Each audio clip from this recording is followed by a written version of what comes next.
Okay. Oh wow. My OBS just updated right before stream, and like everything looks really weird now.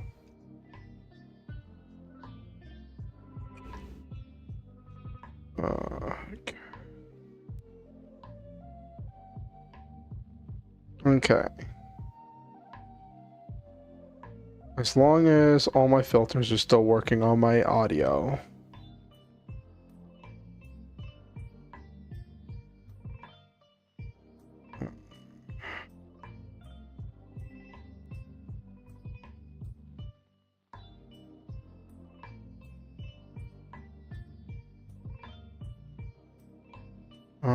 Let me see why.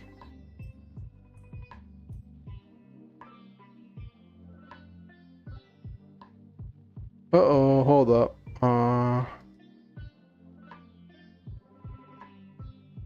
Okay, all my filters are on. Okay. I was like, wait a minute. Hold on. Also, welcome in everybody. Let me finish advertising to everybody that I'm live. And for those of you who don't notice, we have open captions. Open captions is set up. I have a thing, so that'll be interesting. Why is my Twitch Ads Manager not loading?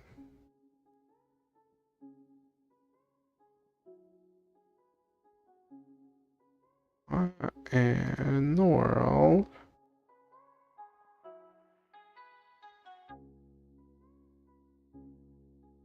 Okay, there we go.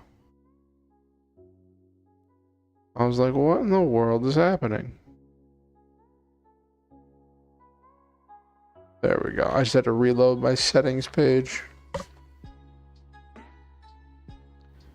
All right.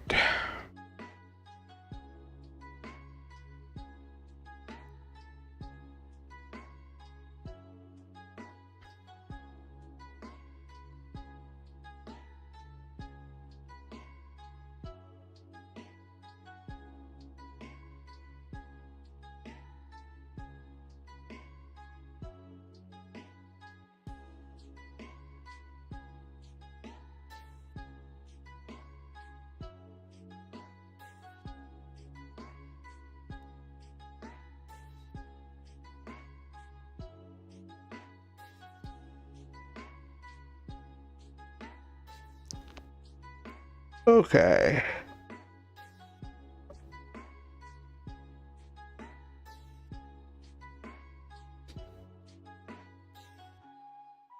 Hello, Kalora. Good to see you. Good to see you.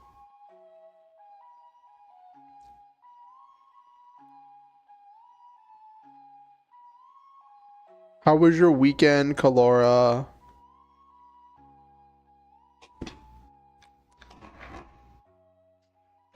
I'm sorry if the subtitles are a little bit weird or a little bit wonky. I'm working off the, whatchamacallit, Google Cloud system thingy.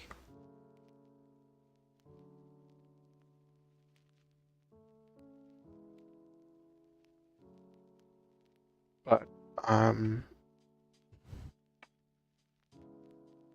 you went to the cemetery, okay. Were you visiting family or something at the cemetery, Kalora?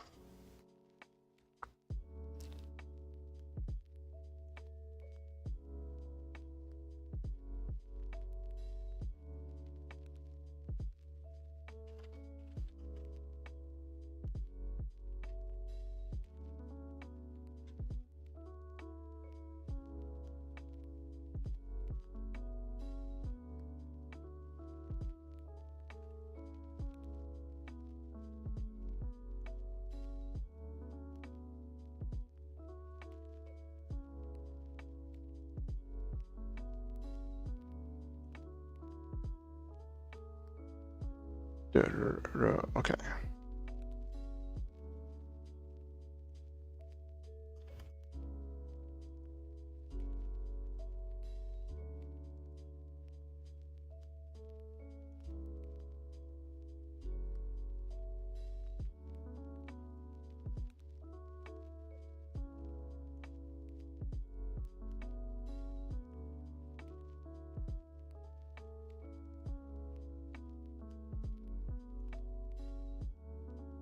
Oh, okay.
Okay.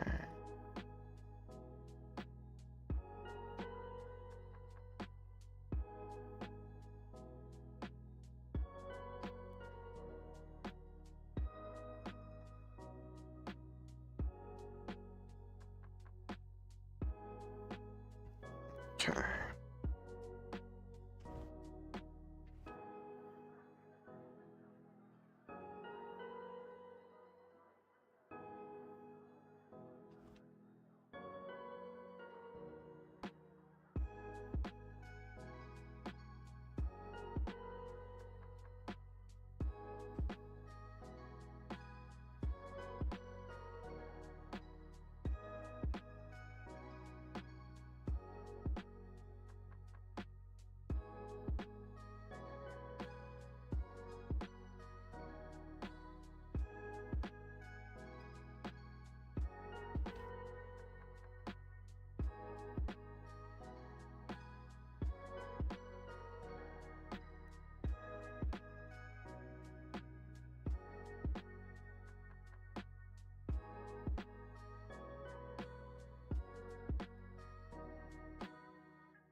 Okay. Do-do-do-do.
Okay.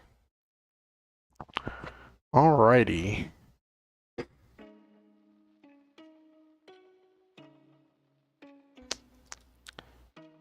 Got that posted everywhere.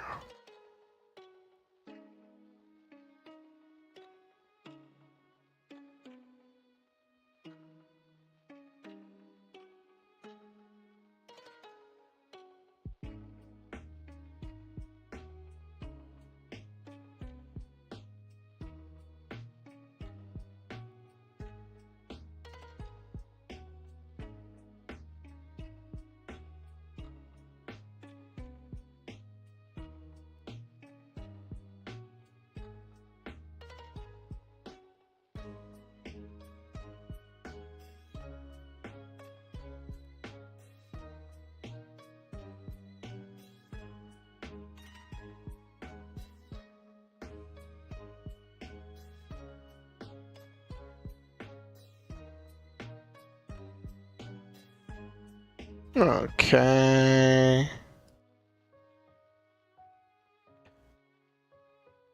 Hello, LeMay. Good to see you.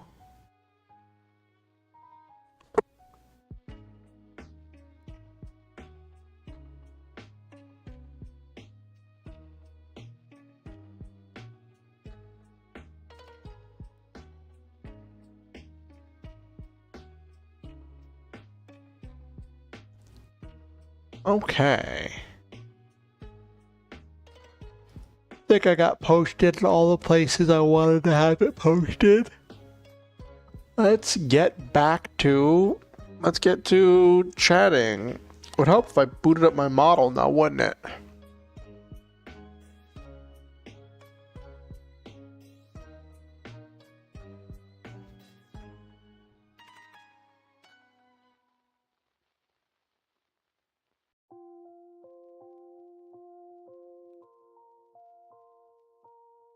Hello.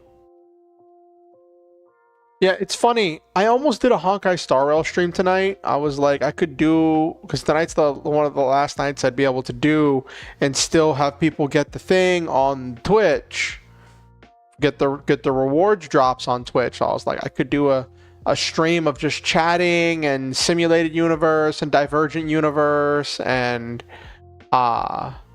doing some side quests and some other stuff. So even though I wouldn't be pulling, I could still do something.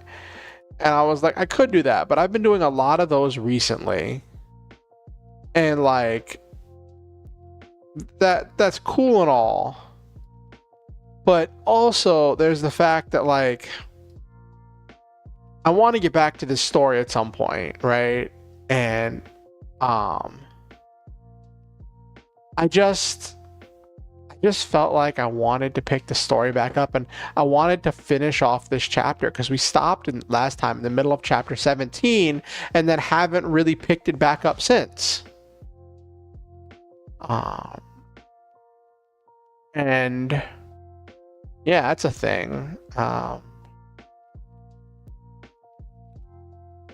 Also, I wanted to keep the momentum going. Last stream had a lot of people come through as I was working on a writing stuff, and this time I wanted to do some more writing stuff. Put that variety in variety streamer, you know what I mean? Oh my gosh. So my day has been chaotic.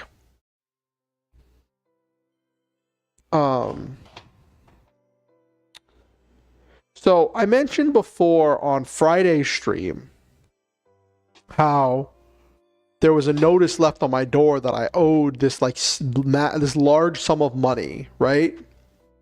And it was like something dollars, like in the triple digits, and 20 cents. And I was talking to my friends about it, and one of my friends was like, listen, you need to call them and see if it's some kind of miscommunication or if there's some kind of an error or like what's going on. And I was like really dreading it, and then I saw on whatchamacallit,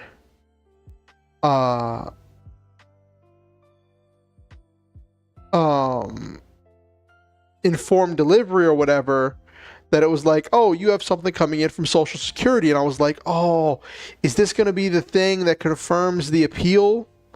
Is this going to be the thing that I really need? Because I got the document that was like, here's proof that the case is pending. But I haven't been able to get the document that says, here's us confirming that you filed an appeal, right? And so I was kind of just waiting for that to come in. And I was like, I'll wait for that to come in, and then that way I'll have that with me if I need a reference and be like, hey, this document just came in. I'm working on getting my cash assistance turned back on and all that jazz, right? And I didn't get a chance to get to bed till like really late because I decided to stay up and cook some food last night. And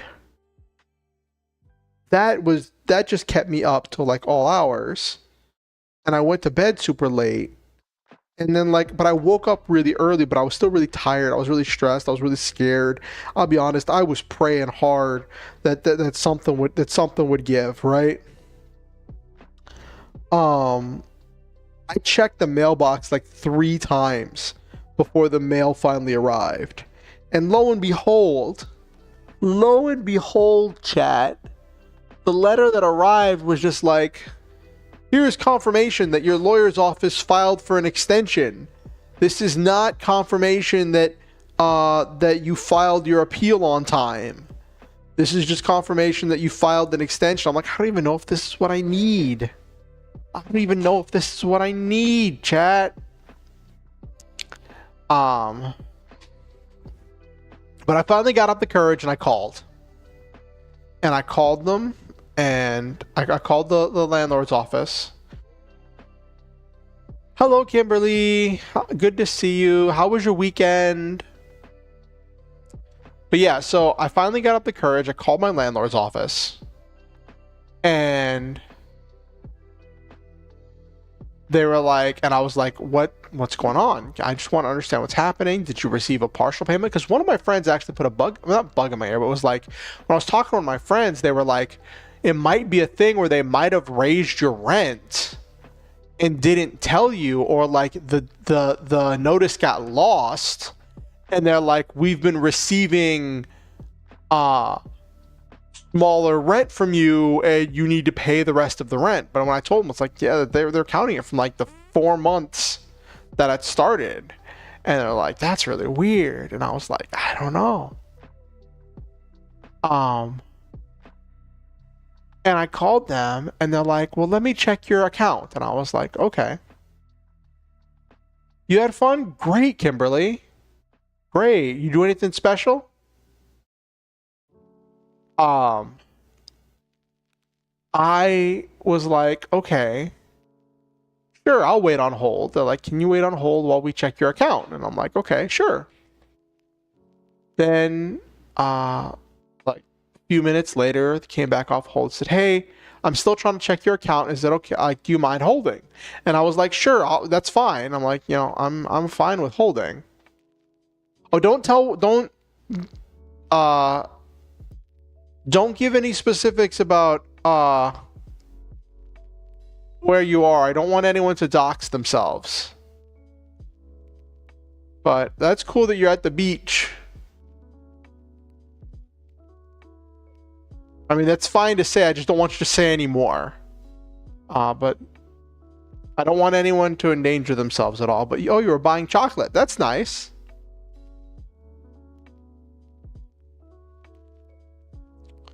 So I waited, and I was on hold for another 5 minutes. And the whole time, I tell you, chat, I was praying hard. I was like, please tell me she finds that it's some kind of misunderstanding, that it's some kind of a mistake. Please, something, anything, mercy. Mercy, God, mercy. Lady comes back on the call, and she's like, okay. So there appears to be a problem with your account. And with the error, you don't owe us the $181 or whatever, right? but you do owe us 20 cents. And I'm like, I don't think I owe them anything. I think I'm paid up on everything. I think I'm paid up on everything that I'm supposed to be paid up on. But at the same time, I'm not going to fight over 20 cents. And so they're like, okay, and I'm like, okay, well, what do I do with this? Like, am I going to grab some change, run over there, run to the office? And they're like, on your August rent, add... Okay, Kimberly.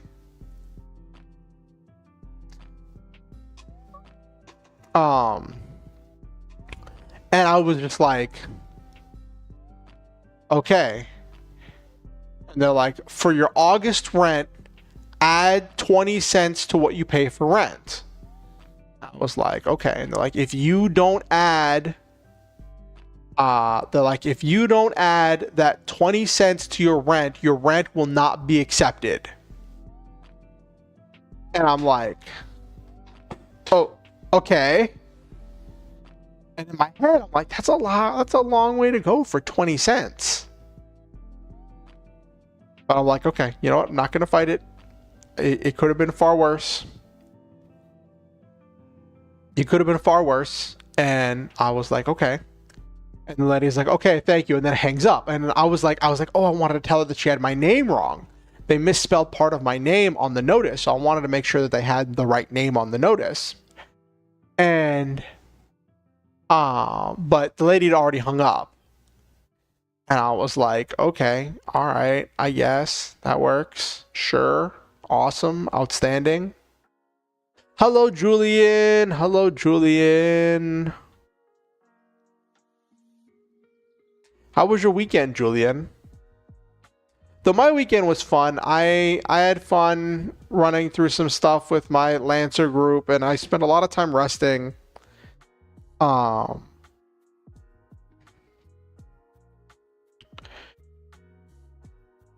It's funny. I pulled out. Oh, it was fine. That's good. I was cooking this morning / last night, and I cut my finger with my knife, and I realized I don't have band-aids. And I'm like, aren't I in a pickle? My landlord is saying they won't accept my rent if I don't add an extra 20 cents to my next payment. And that I'm in danger of getting like them filing eviction proceedings over 20 cents. And then I cut my finger while I was cooking. And then on Sunday while I was running my Lancer game, I had yeah, I'm fine. It was just like I realized I didn't have band-aids, so it was just a pain in the butt to get it to stop bleeding. I noticed there was like an ingrown toenail that I kind of like picked at because like it was bugging me, and I was able to pull it free. And it was massive. It was at least a few inches long. It was at least like 2 or 3 inches long. I was like, holy cow, that was huge. But the problem was it pulled up some flesh with it. Which that's a problem because like, even though I take a lot of medicine, I am diabetic. And when you're diabetic, getting injuries like that, like cutting your finger or stuff with your toes, can be dangerous because there's the chance of getting infections and all that stuff, and stuff healing slower. So now I have to be really careful with how much sugar I intake in order to make sure my healing stuff goes normally.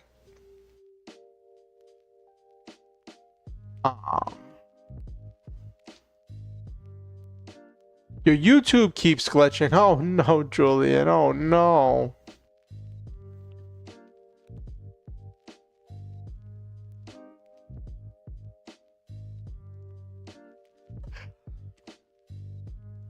Oh, geez.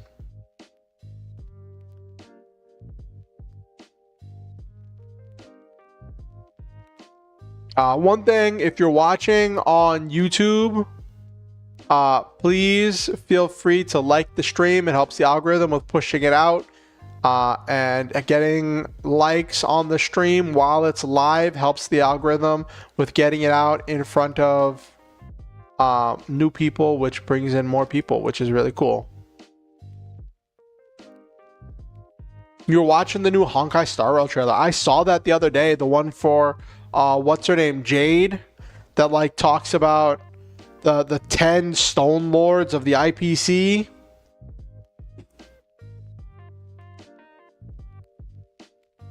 I just recently did the side quest where you meet Topaz, and like Topaz seems like she has a really cool design. She's very attractive, and is like really cool. It has the piggy or whatever. I can't remember what the name of her thing is. What's it called?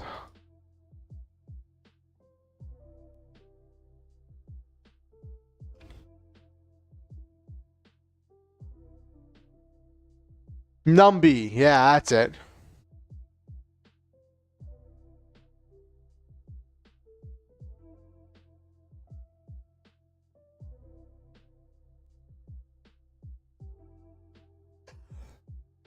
And like, but like I don't think I could ever bring myself to pull for. Yeah, I saw some people talking about one of them possibly being a vampire or something. But why is hello? Hello? Is my okay, there we go. My captions froze for a second. I was like, what in the world? I was like, what gives?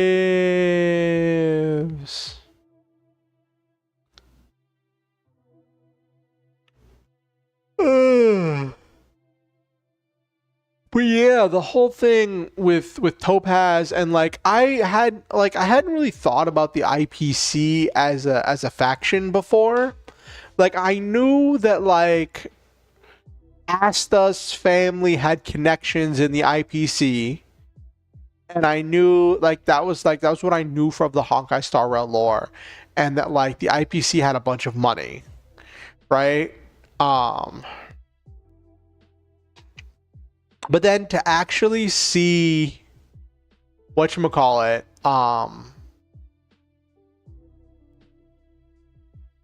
to actually see in that mission on Belobog all the stuff happening with Topaz trying to essentially repossess the planet, was like, oh.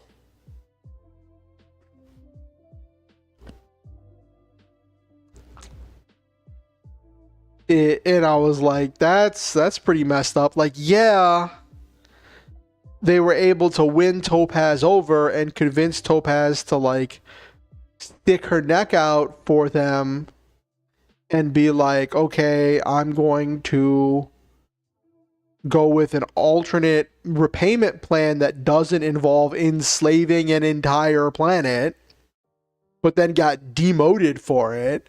And I'm like, I don't think IPC is a good faction. Like, they seem like they're just the worst parts of capitalism. Talking about, hey, the repayment period has ended and there's no statute of limitations, or like, oh, we'd already written the debt off, and then like, yeah, I remember that character taking a bloodbath. Someone was like, I didn't expect them to have a character literally in a bathtub full of blood.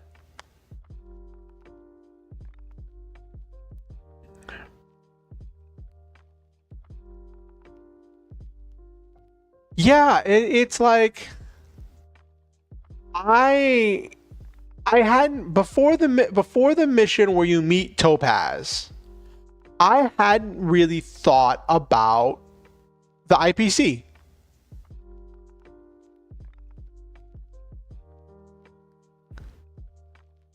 Hello, Noel, man. Oh, we're talking a little bit about Honkai Star Rail. They just released a new trailer. Oh, they killed Boot Hill's family. I just got to the part in the story where Boot Hill called in and talked to the memo keeper. And was found out that Boot Hill's hunting for, I think, Acheron.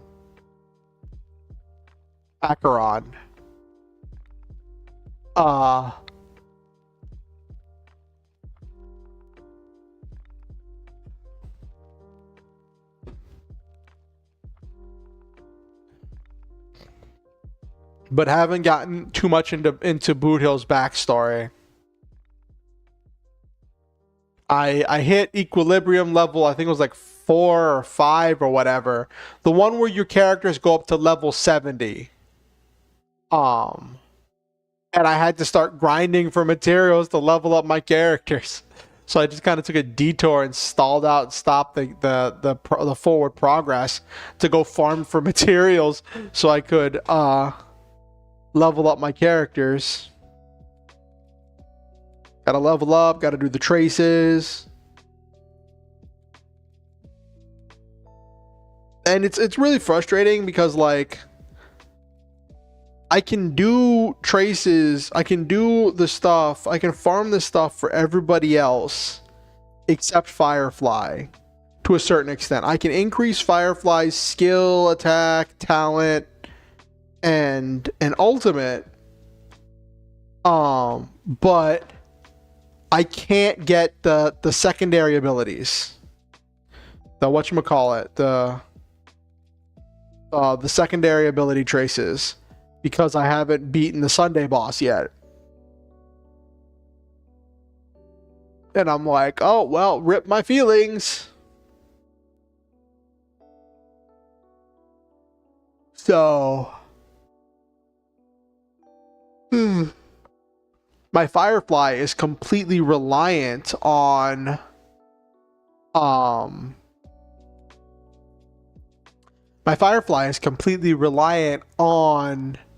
Harmony Trailblazer to get Super Break. Because she doesn't have her own Super Break stuff. Oh, okay. That's cool. Like, it's interesting to see how they, like, tuck away the story stuff.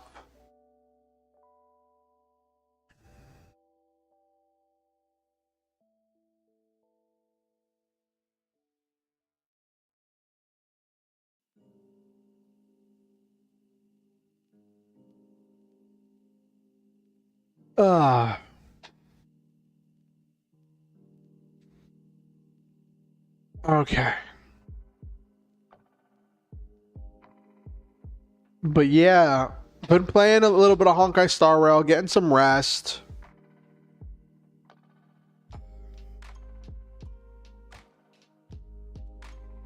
But yeah, I was so relieved to have the whole thing happen today with finding out I only owed 20 cents. I told some of my friends about it. I posted about it on my personal Facebook, and like one of my friends was like, "You need to move out of there as soon as your lease is up. Record everything. Don't call them anymore. Only interact with them through text and email, and keep everything. Keep all your receipts. If they come to your door, record everything before you open the door. Build a case." They were trying to cook their books or something, was like trying to say that they were probably trying to like take advantage of me and see if I would pay without asking for proof for the whole thing. And I'm like, I'm not ready to like ascribe it all to. Hello, Nabiru. I'm like, I wasn't ready to ascribe the whole thing to malice. Like, yeah, last stream I was saying it's a thing where like they keep their claims small enough that it is they keep their claims small enough to be like it's cheaper to pay them than to actually like fight it.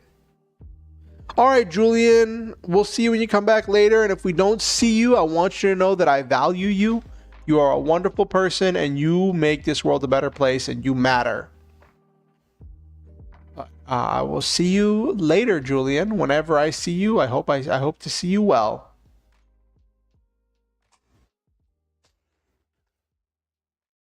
But yeah, so for those just coming in, it was a thing where like they said I'd originally owed like some triple digit number and 20 cents. And I called them to be like, what is this from? Is this from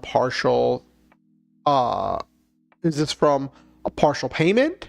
Is this from like what is this from? And they had me on hold for a long time and they're like, there is an error on your account.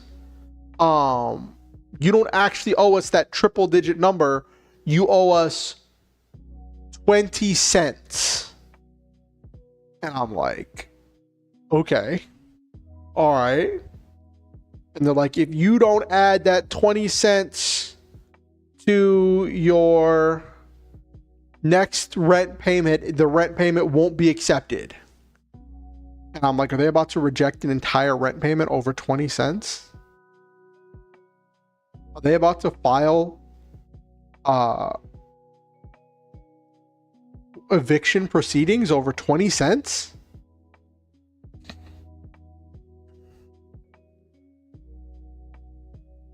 Like, I was flabbergasted.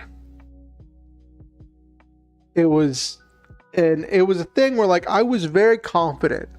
I am very confident that I have paid every nickel and dime that I owe them so far. That I'm very confident that I don't owe them 20 cents. But I also know that creating some kind of like an antagonistic relationship is not conducive to like healthy interactions moving forward. So I was like, you know what? I'm not going to fight this over 20 cents. I'm not going to risk having an antagonistic relationship and difficult interactions over 20 cents.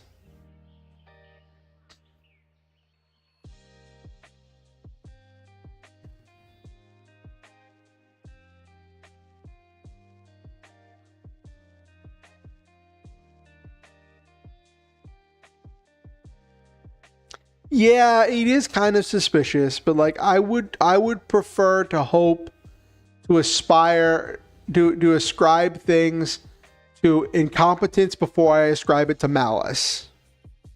I had to explain to my friend, it was like they don't. Yeah, I guess. But it was a thing where I want to say that like when my friend was talking about only communicate with them through this way, record everything, build a case, get a lawyer, and I'm like, I have to live here. I can't do that. And also I'm living in Section 8 housing. I don't have a lot of options for places to move to. I had to wait over a year on a waiting list to get this apartment, right? And I'm like, you know, that's a thing, you know, and also they don't give out their email address or they don't accept text messages from us. The number they give rings through to a landline. So like,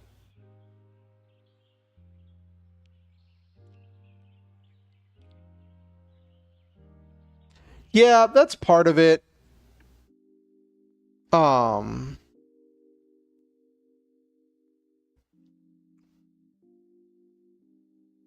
get that. I get that, Naviru.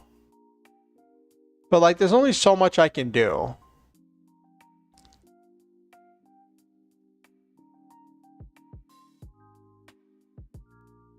And it's only so much before it just becomes like more of a burden, you know what I mean?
Okay.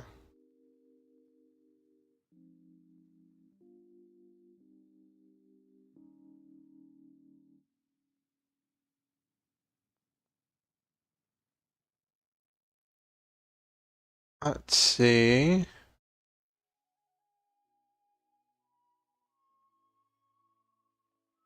No, they have on the wiki, they have all kinds of data. That's interesting.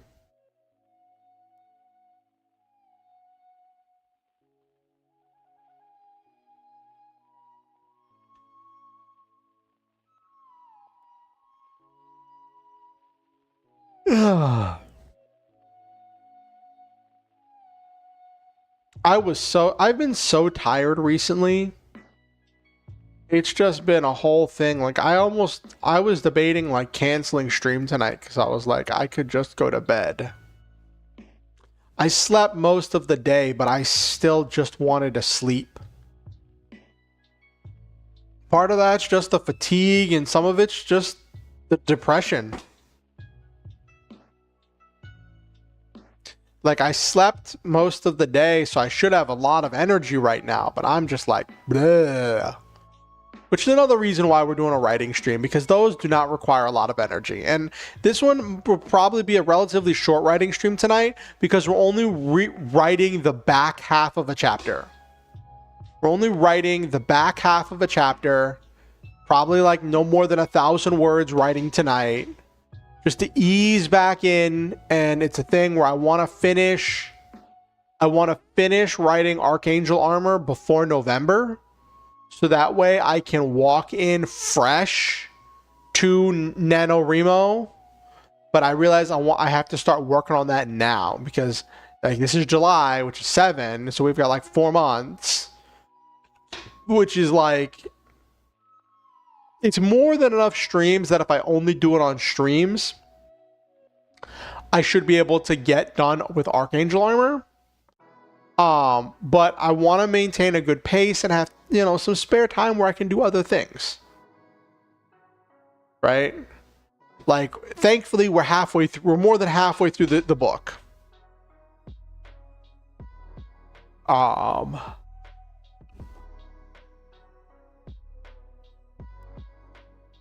And depending on how things go, we might, like, towards the end of the night, we might do some simulated universe runs on Honkai Star Rail just to kind of wind down the night.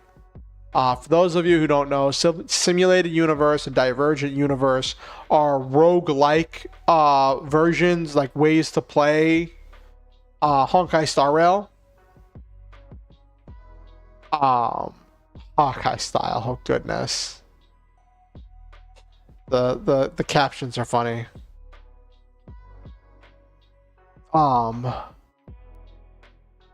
But yeah, that I think that's gonna make for some really interesting content of just like streaming and doing chatting while I'm working through this stuff, getting the different blessings and doing the runs. I really like how Divergent Universe works So the big reward for doing simulated universe and divergent universe is getting the Herta bonds that you use to get stuff from the Herta store, and 2, getting the whatchamacallits, the planar ornaments and ropes for the relic sets. But Divergent Universe has a thing where after you finish a run, you can get like whatchamacallit, you can save your file with all of your curio, all of the stuff that you got, and then you can fight a boss as if you just pick up with all the stuff as if it was just at the, like, you skip all the way to the end of the Divergent Universe run. And I'm like, that's really interesting. Like, that's really interesting, right?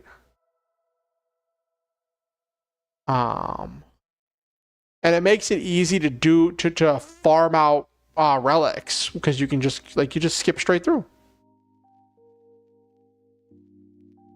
The thing is, the save files used for farming up the relics are only good for a week, so you have to go through Divergent Universe at least once a week. And I didn't do it at all last week, and I got on last night, and I was like, let me get this done before the thing ticks over. And I was partway through when the rewards ticked over, so I didn't get last week's rewards, which is very frustrating. It is very frustrating. But we live and we learn, right? I could have, if I'd done Divergent Universe instead of doing Simulated Universe, I probably could have gotten all of last week's rewards, but I only got like half of last week's rewards, which that is what it is. I'm essentially, the big thing that I'm out is I'm out 1 Herta bond. Which is frustrating, because I need those. All right, chat. It's coming up on 9:20. It's 9:18. Let's get moving, chat.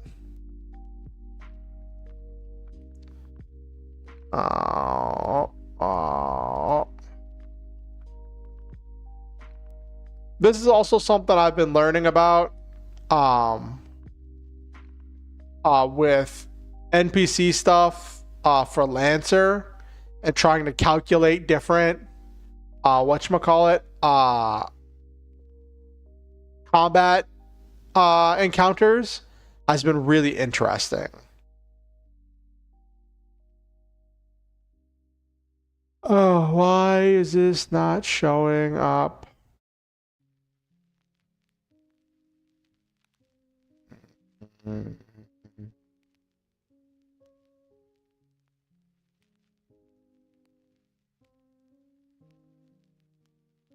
Oh.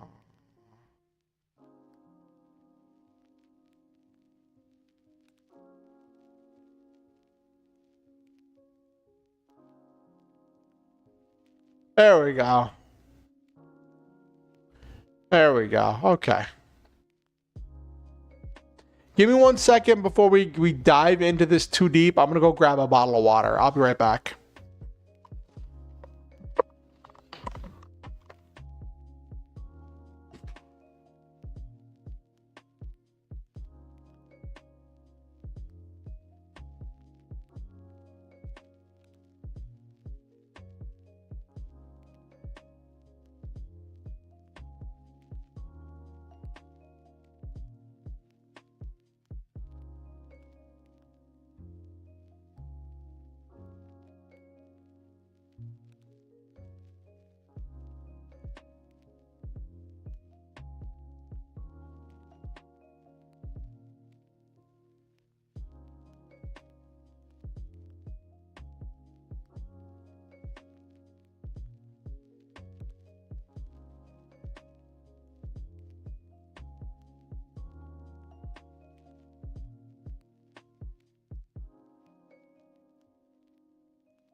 Okay, chat, I'm back. Ooh. Okay, so let me.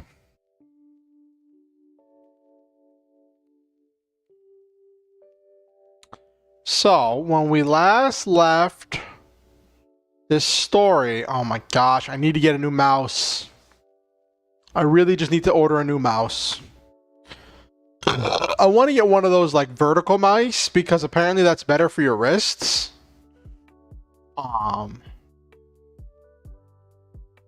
But it's one of the things where like I'm saving all my money and resources just in case because I'm in kind of survival mode right now. So we have this whole thing that's happening where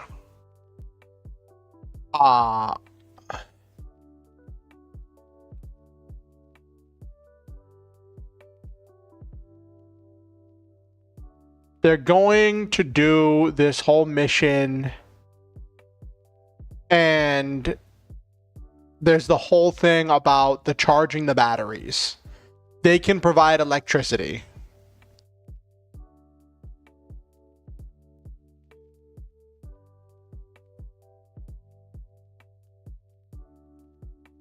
And like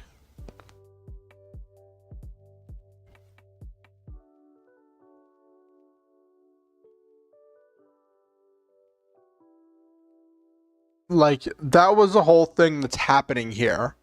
And he's trying to figure out what he's supposed to be doing, right?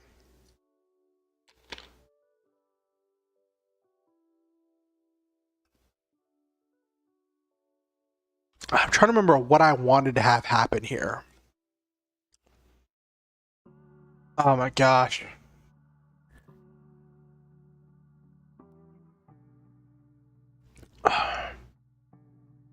So it looks like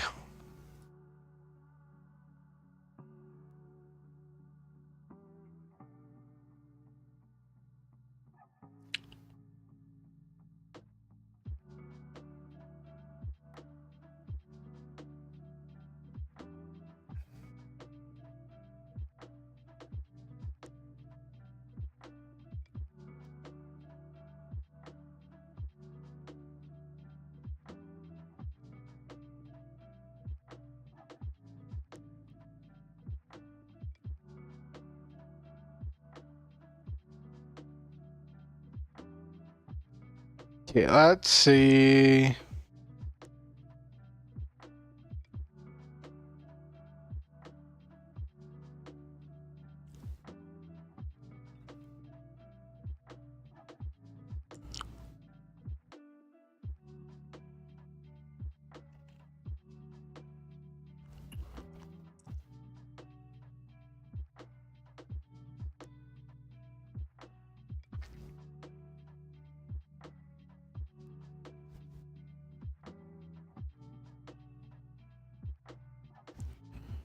Ba ba ba ba ba.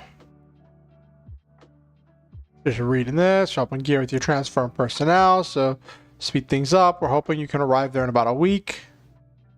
Better get packing. We're supplying cargo planes that will transport most of your goods and personnel. We have a small fleet of them for helping out with humanitarian efforts. We also can get you some cargo crates to pack your things in if you don't have any. Sounds good. We'll have our gear packed up and those crates are ready for transport in a couple days. Oh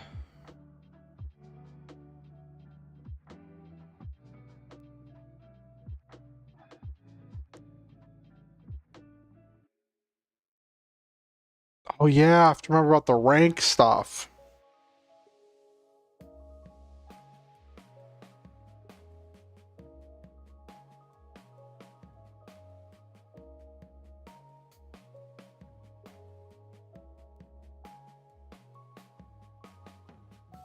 Okay.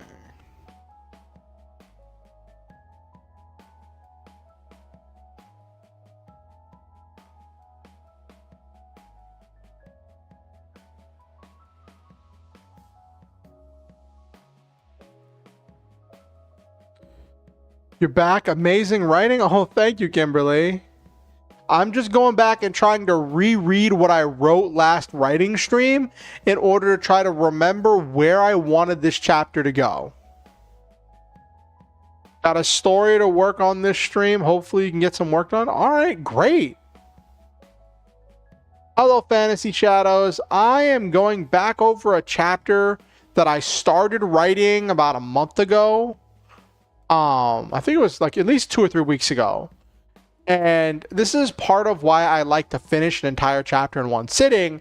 I'm trying to go back through, figure out what I want to do with this chapter, and then finish out the chapter. I have some rough ideas, but I'm just double checking stuff right now.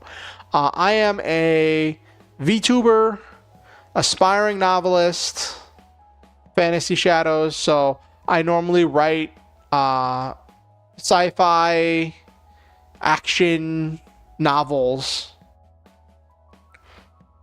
that usually feature some kind of like giant robots or power armor of some kind.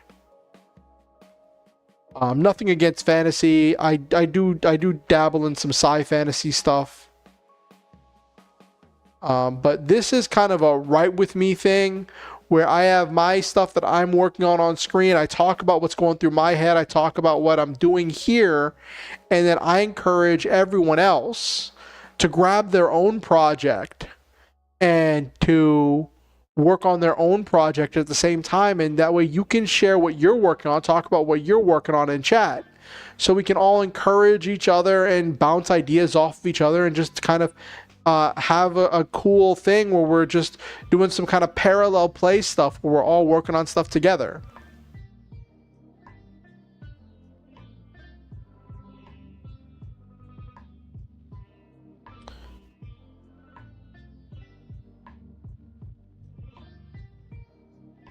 Wow.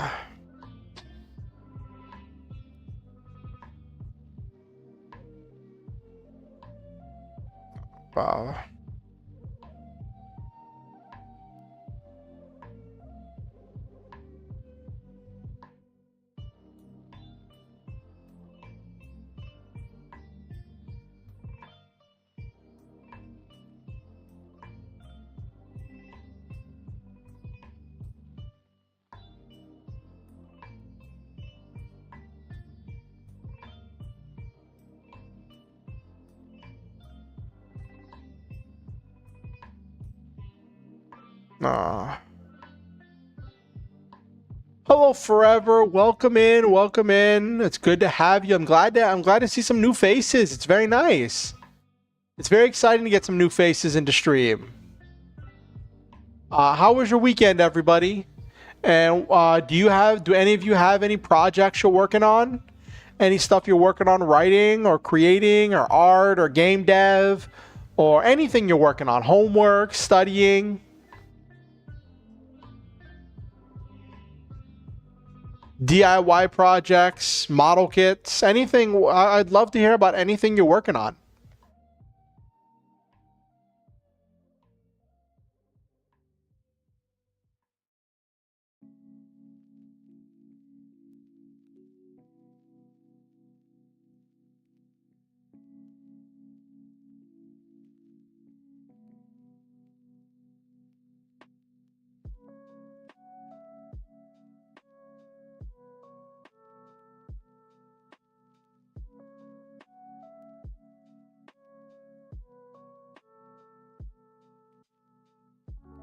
Ooh, that's cool. What are you crocheting, Forever?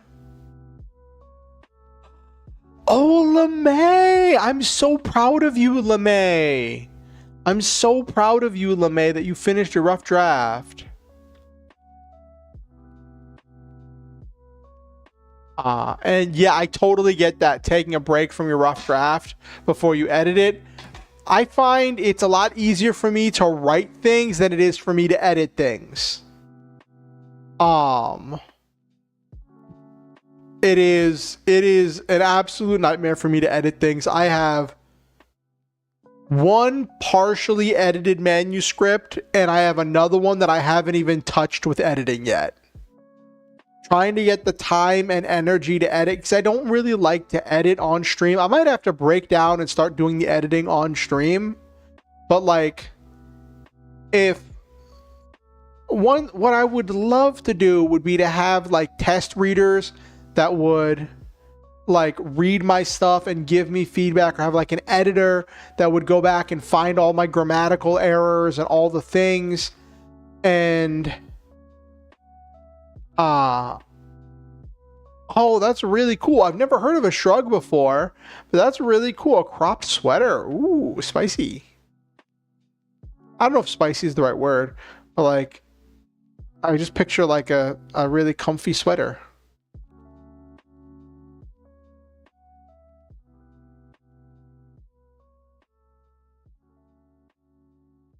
Okay, Kimberly.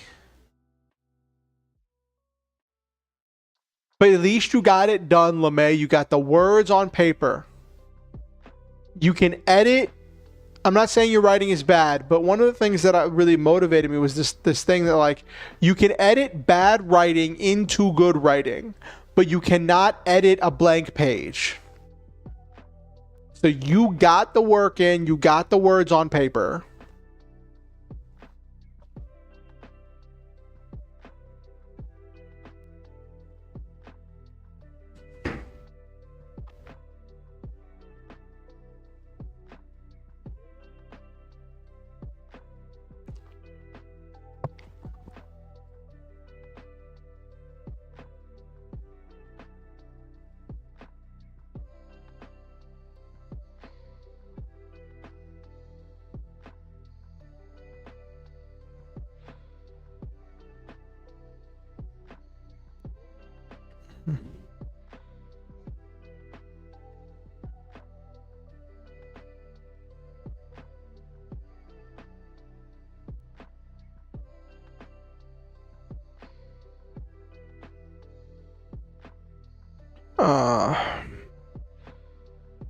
The colors are blue, green, and yellow, so kind of a water-like theme. Nice.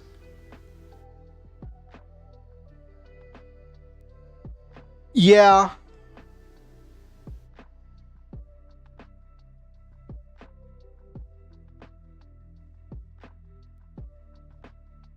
Okay.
Okay.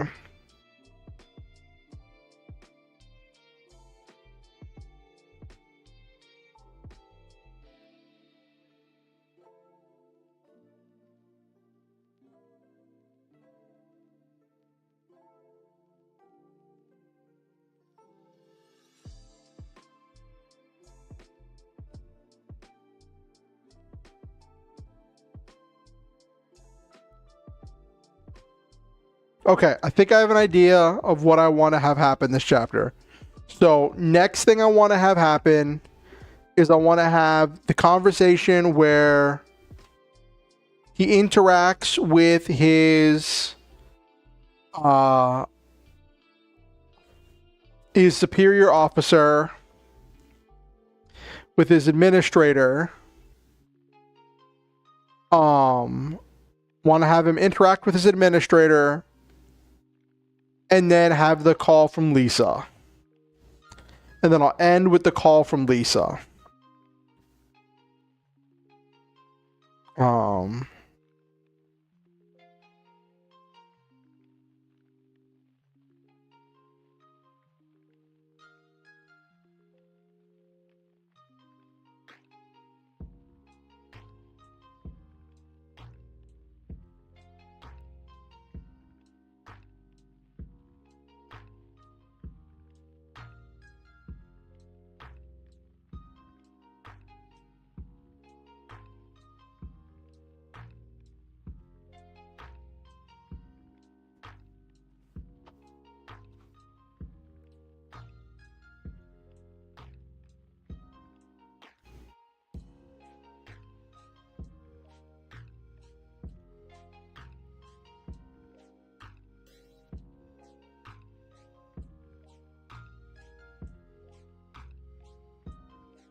Okay.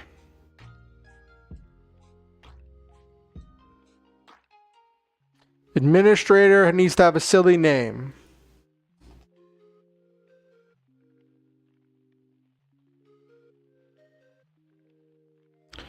Mr.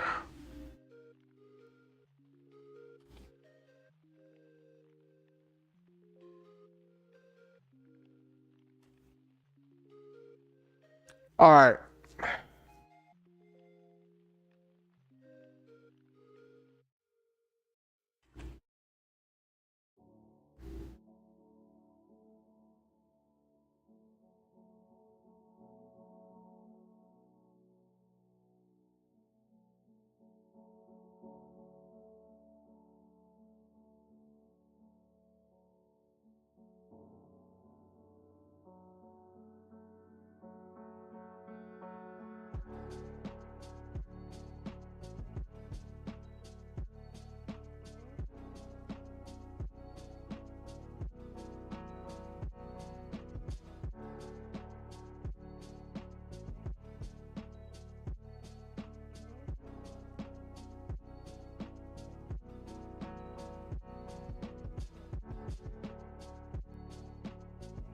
Mr. Bacana. I'm going to name him Mr. James Lizard, or Mr. Liz for short.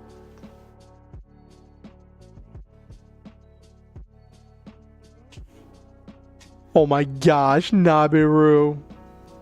Oh my gosh. Oh my gosh, Nabiru.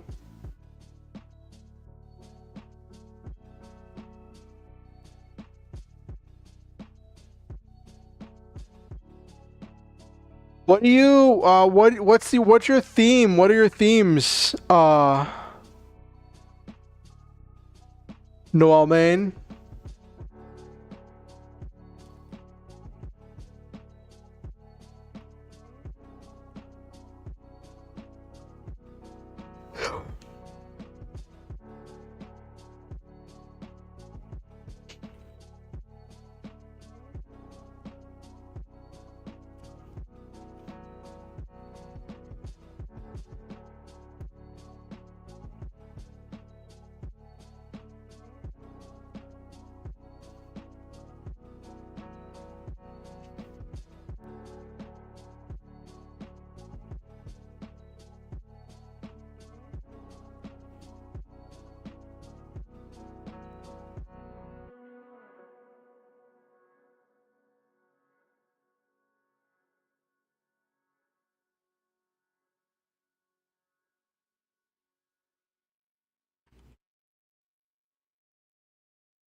All right.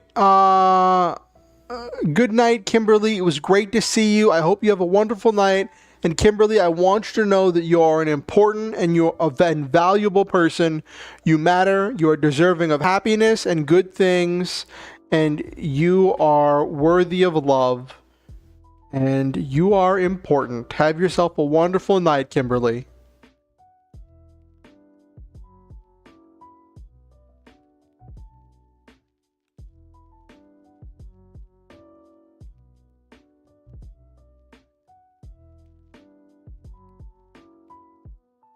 All right, have yourself a good night. Nevermore, welcome in. It's good to see you. You had a crazy week, but it's only Monday, Nevermore. It's only Monday.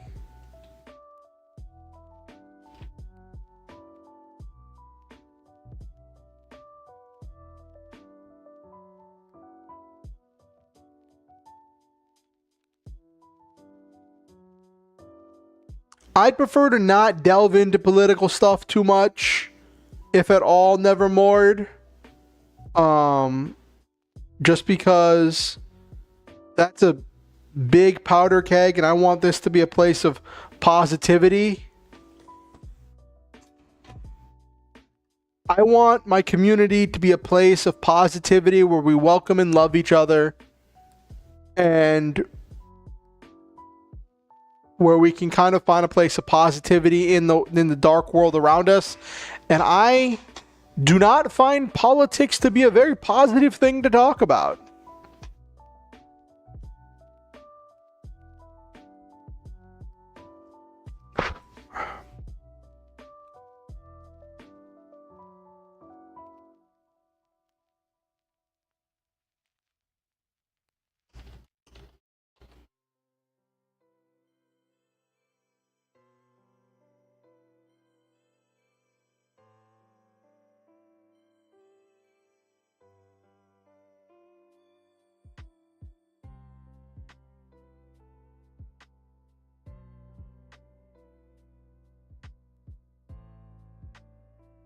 Mm-hmm.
Well, forever, when you talk about wanting to write a genre, that's why I normally stick to one genre that I have some experience in.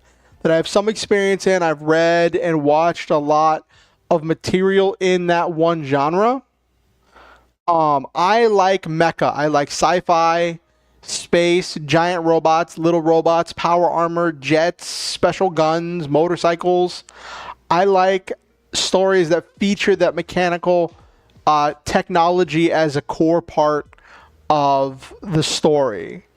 And I read and watch a lot of stories in that genre, and the kind of adjacent genre of superhero stuff, because a lot of the stuff I like to watch is superhero stuff that features a lot of technology stuff. And I try to keep my writing in that wheelhouse.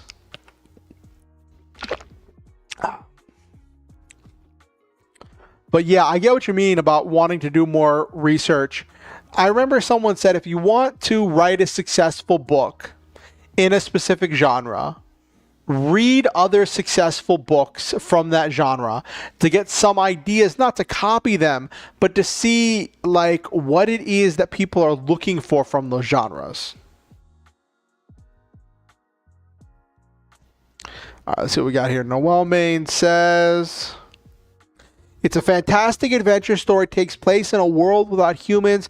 There are various humanoid species, but no proper humans. Ooh. Is there, like, do you have a plot or do you have like an outline or something laid out? Brainstorming that sci-fi detective novel, I was daydreaming about writing down random notes I want some characters to say, planning guild names, character names. This is going to take a while. Hey, there's nothing wrong with that, LeMay. Work at your own pace. I think brainstorming is a key part of the writing process. One of the things I find that brainstorming does, beyond just giving me ideas and themes and things to build off, like things that I can actually do and be air quotes productive for the development of a story, I find brainstorming is when I get the most excited about a story. I get immersed in the story when I'm brainstorming, when I'm in the brainstorming stage. I get excited about it. I want to live through it. I want to experience it. And it is something that I am enjoying being a part of, right? And I need to take that excitement and let that carry me through the writing process.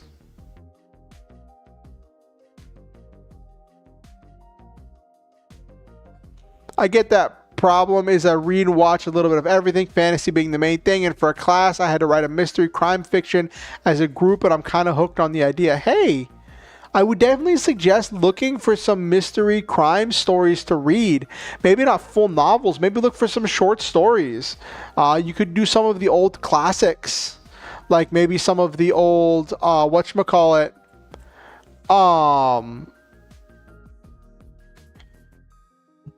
Sherlock Holmes stuff, and some of the Nevermore on Twitch is making some suggestions with Doc Savage and Dick Tracy. And the thing is, Nevermore, it's okay to be bad at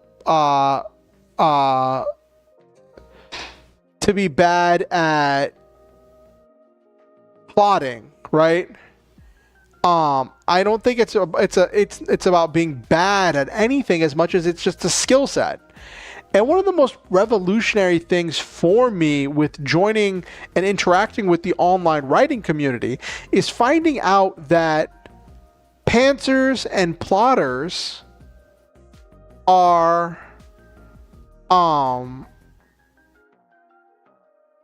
they're like the idea of pantsing, going by the seat of your pants, and not plotting. There's just like the idea, the concept that is not only a viable way to write stories, but an accepted and respected way, and there are respected authors who do that and write those kinds of stories.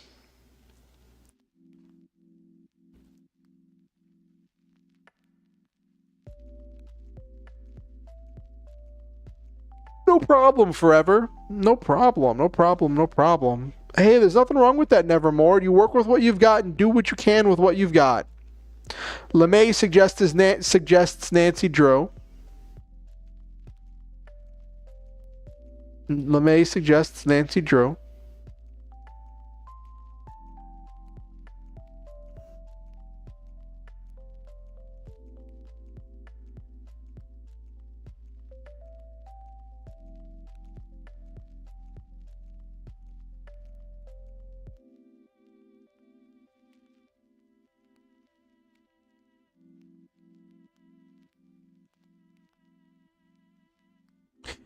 One suggestion I might have, Nevermore, as you're talking about like dealing with too much stress, maybe start with something small.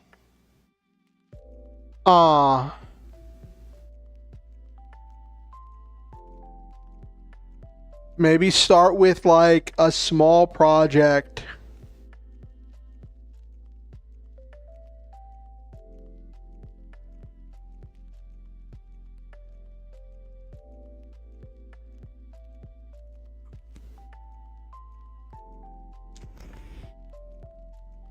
Start with a small short story or something.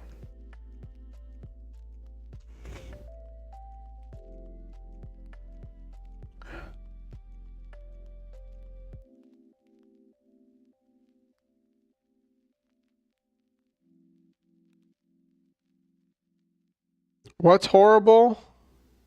What's horrible, Nevermore? Used to watch Perry Mason with your mom. Okay.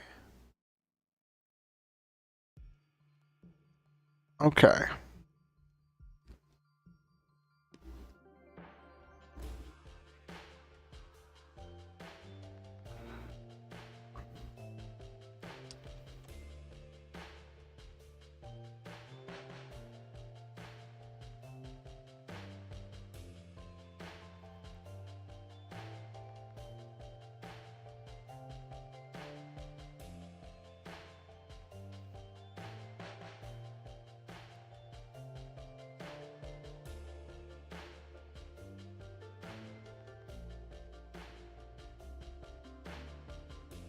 A good film to watch if you're writing detective novels is L.A. Confidential. Ooh, sounds fun.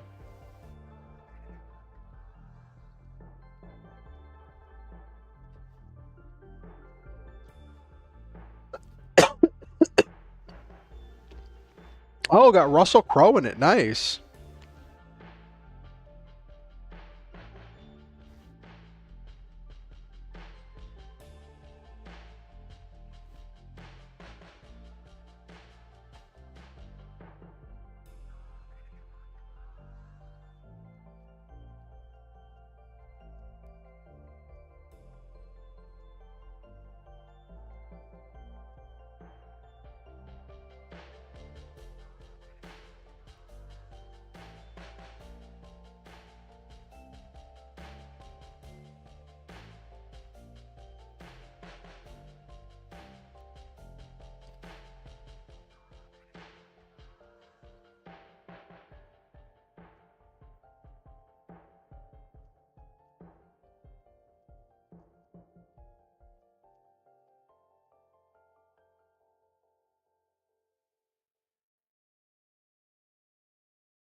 Doc Savage is actually one of the original superheroes. Nice.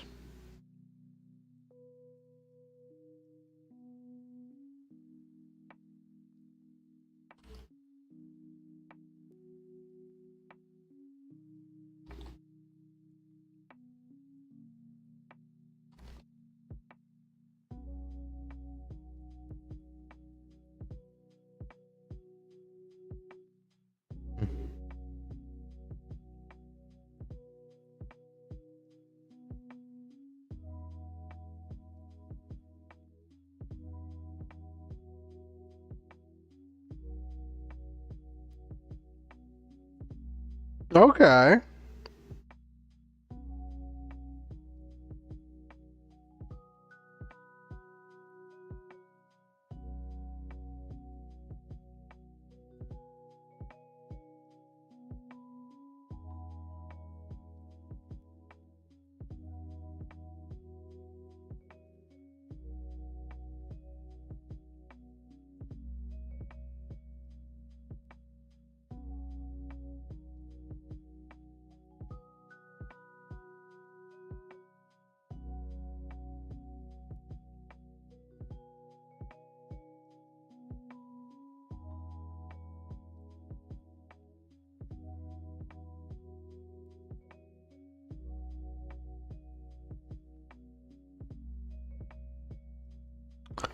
Uh, which influenced shows like Venture Bros. Oh, that's cool. I never really watched Johnny Quest when I was a kid. I heard of it. I think I saw like a couple episodes.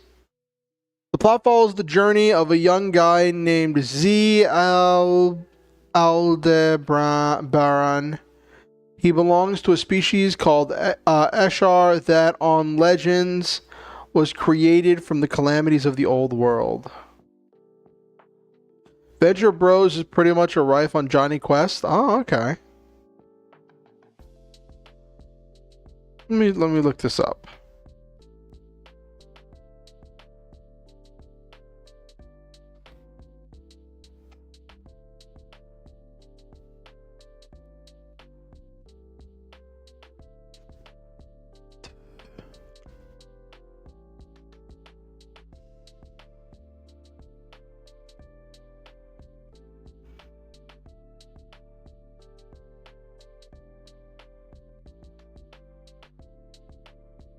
Ah.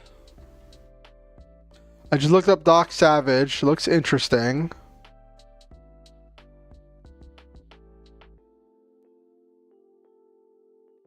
Oh my gosh. Yeah, it brings back so many memories now that I looked up Johnny Quest. Yeah, I like the reboot of Johnny Quest. That was good.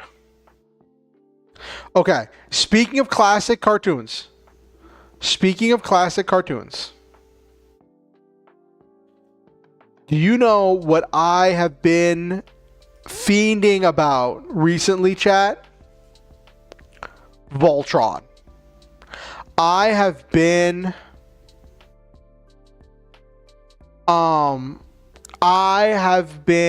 on a whole Voltron kick, researching the history of Voltron and the classic shows, reliving stuff. I grew up with Voltron. Like, I was watching, when I was a kid, I was watching new episodes of Voltron in the Third Dimension. And like, I grew up watching Voltron, right? Voltron in the Third Dimension was my Voltron when I was growing up. And I was obsessed with it. I remember there was one part where there was one thing for my school where, like, you could draw a picture and the school would turn it into a magnet that your parents could buy. It was part of a scam to get your parents to buy stuff from the school, but they got a little magnet with my art on it. And I drew 2 of the Voltron lions one year. The first year I drew like some like bird or something, and then like the second year I did that at my school when I was a kid. I drew 2 of the Voltron lions. And I remember my dad was like, I really would have liked it if you had drawn something that wasn't just like robot cartoon things, if you drawn like actual things. And I was like, but they're Voltron lions. But they're Voltron lions.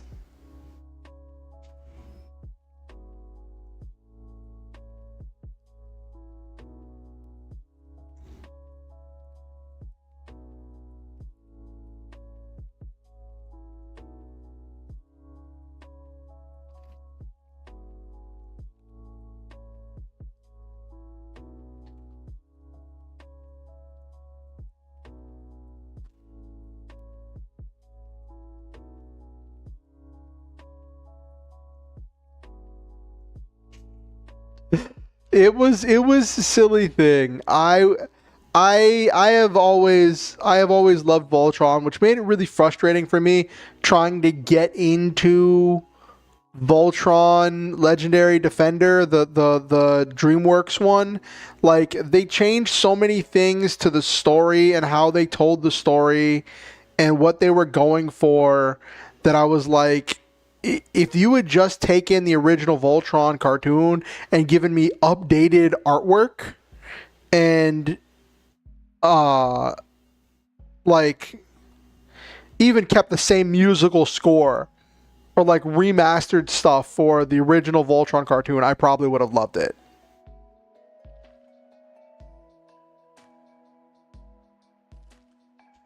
But they went in all these different directions, and it just went like, I never finished. So when Voltron, the I think it was on Netflix, the DreamWorks one came out, I tried watching it and I got a little bit in, then like it was just so much waiting between seasons and the seasons were so short that I kind of fell behind, and then I tried catching up and like it just kind of felt like the story went off the rails. And then I just couldn't really get into it. And I was like, this is not what I wanted to watch. Hello, Teefs. Welcome into the stream.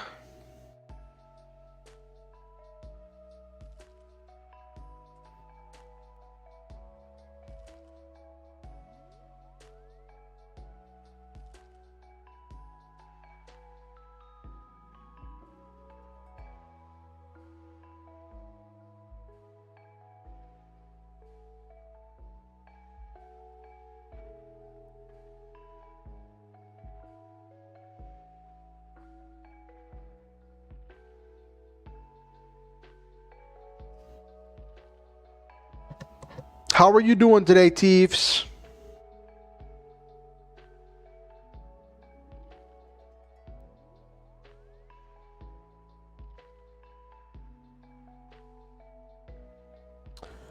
I think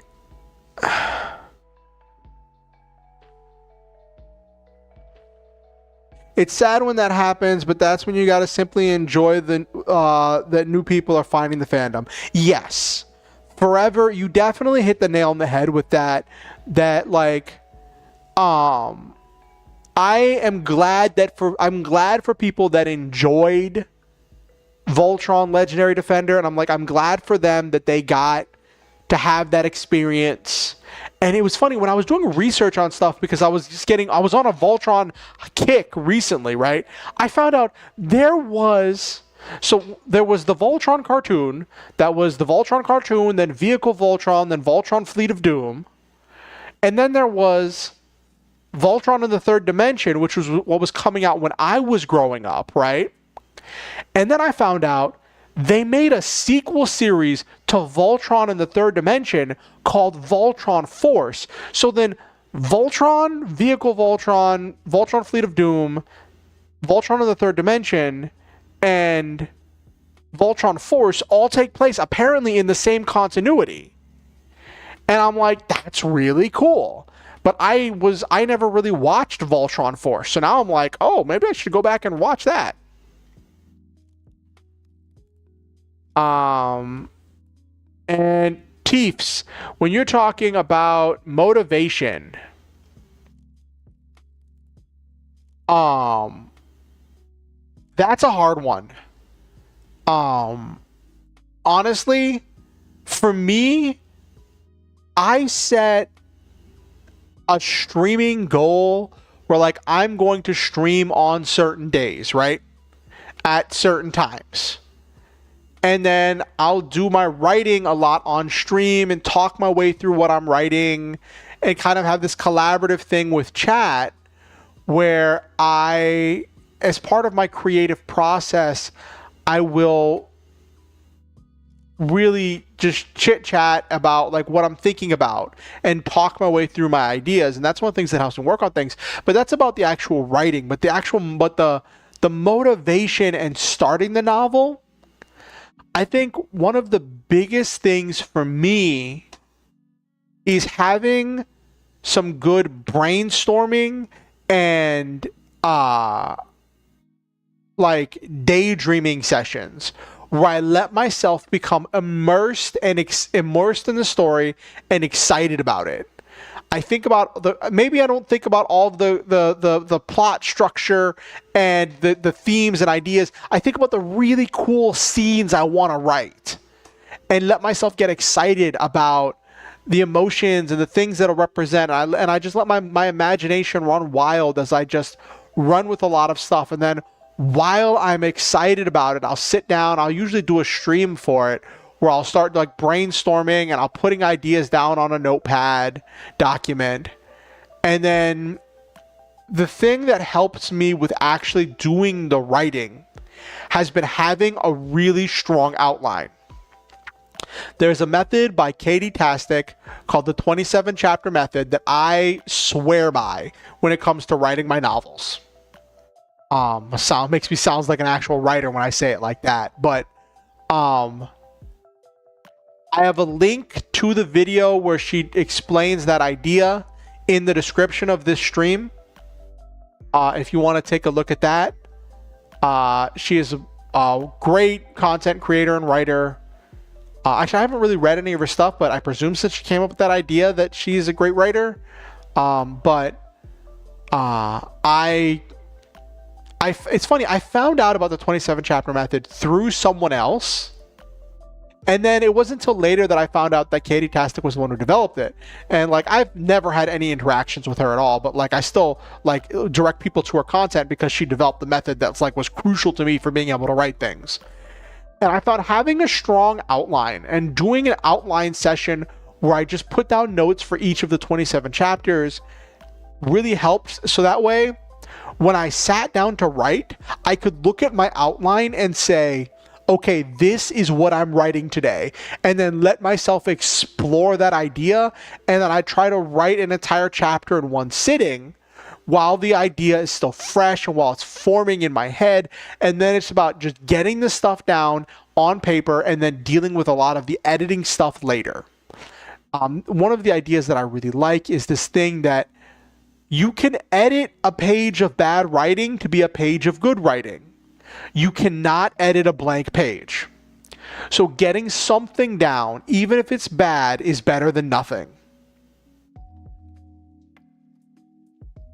So that is my best thing. But I also realize some people are pantsers. Some people move by the seat of their pants and they are not driven by having outlines. So outlines are not for everybody. So do what feels best for you. Do what makes you excited. And I guess also for motivation, Tiefs, I would say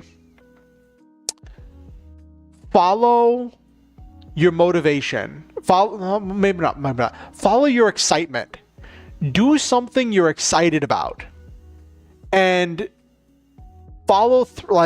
get excited, let yourself get excited about something and then get started on it, and then try to think about different ways to explore the idea that help you with staying excited. But yeah, that's my best suggestion, Tiefs. Normand says, so the journey follows him as he builds power, gets friends, and basically dungeon crawl through his world in search of answers to achieve his dream. Yeah, that does sound really cool, Normand. Any moments in his story that stand out to you, Normand? Usually I like to start my writing and brainstorming with the opening or ending. Ooh, yeah, that's true. Opening and ending is a good place to start. Just scenes that I think that, I don't know if they'll be part of the story, but would help me develop character more.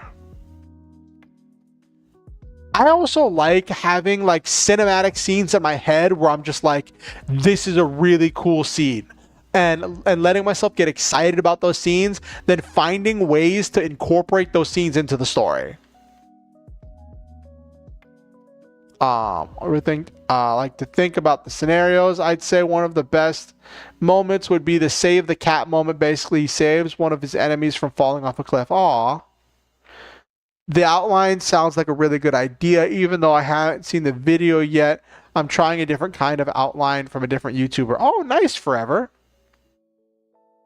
It's where you set up the different locations and write all the scenes that will happen in those locations. Ooh. That's interesting, Forever. That's very interesting. Okay.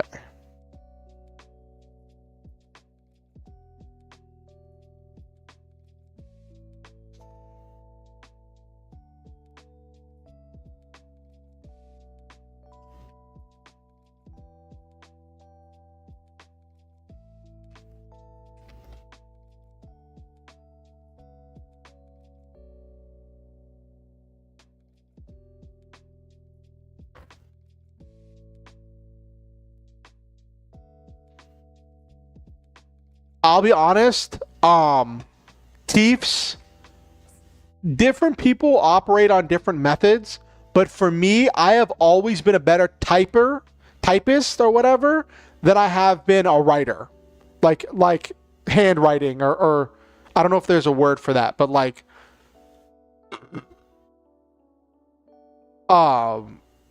scribe or whatever. I am always more comfortable using a computer and a keyboard. Tiefs.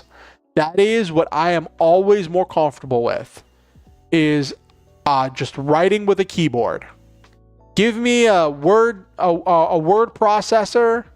Like even when I was a kid, like growing up, I remember I used a typewriter for a little while.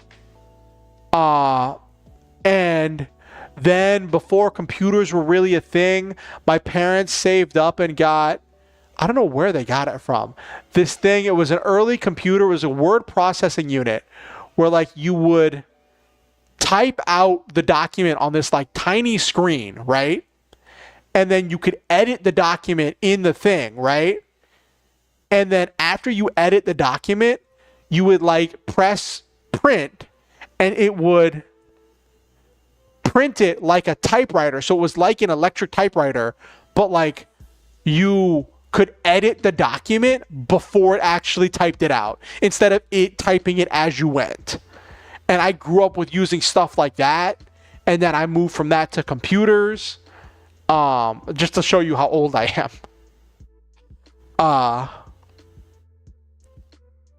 So like I am always like I used to write in notebooks all the time, right? But like I am a child of the computer age in many ways.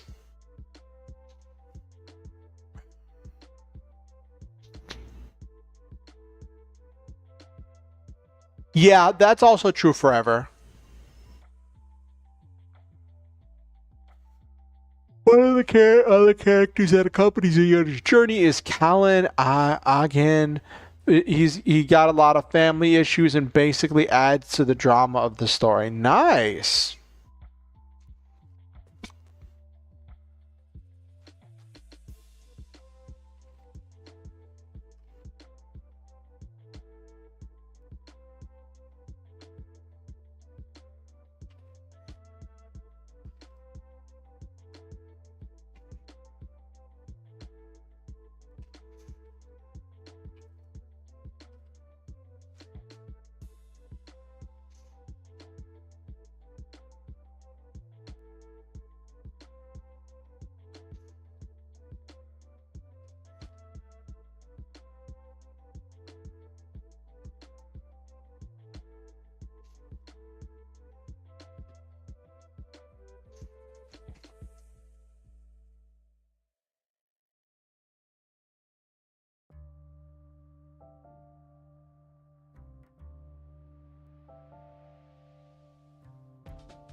Yeah, Teeps. I definitely get that. Um, it can be hard trying to maintain some level of calm when you want to get excited about something. And then thinking, see, that was one of the things that I struggled with as well, Teefs. For a long time, I had this stuff that would happen where I would build up an idea in my head, and it would get so big and so chonky with so many things tacked onto it as I would get so excited and immersed, and I would just be thinking about so many things that when I actually sat down to write it, I would start writing and get overwhelmed because of all the things I wanted to fit into the story. And what really helped me was when I started making a brainstorming text document. I was opening like Notepad, like a Notepad document, and not really having any formatting, just putting down all of my ideas, not really connecting them, just all of the ideas, everything poured out onto a page, right? And then after I got all of those ideas poured out onto a page, it kind of like made them more concrete.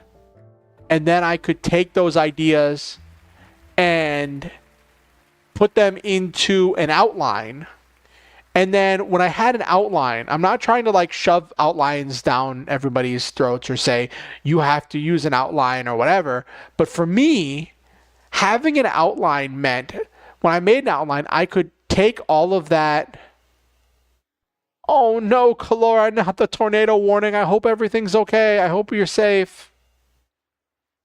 I could take all of that overthinking and I could just let it run wild as I developed the entire story and outlined the entire novel, right?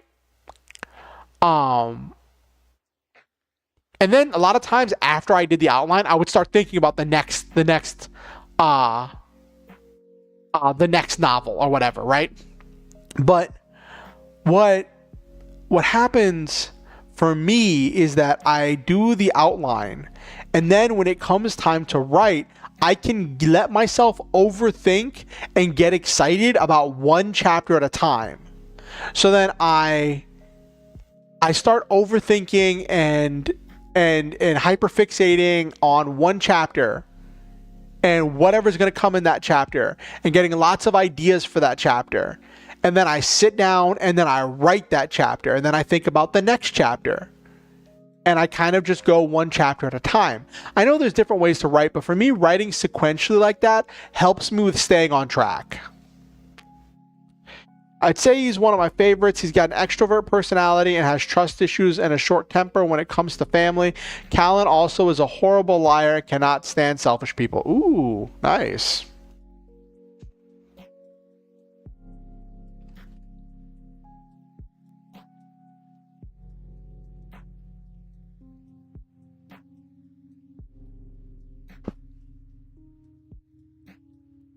Hey, do whatever you're motivated to do, Teefs.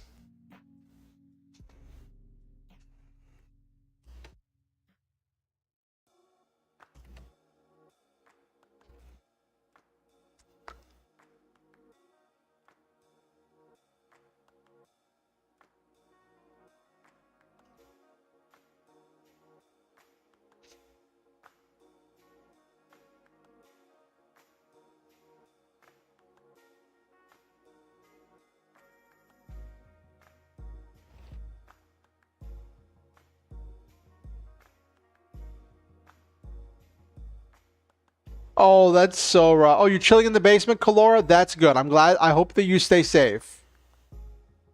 Forever, you said, I'm thinking it's time to stop crocheting and just chill, but I only have 12 more rows in this section.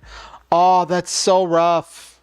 But you don't want to burn yourself out. I think one of the things that I found is stopping before you burn out is better than pushing to the end of something, because if you let yourself get burned out and you stop at a good stopping point, it can sometimes be hard to start again and get that momentum going.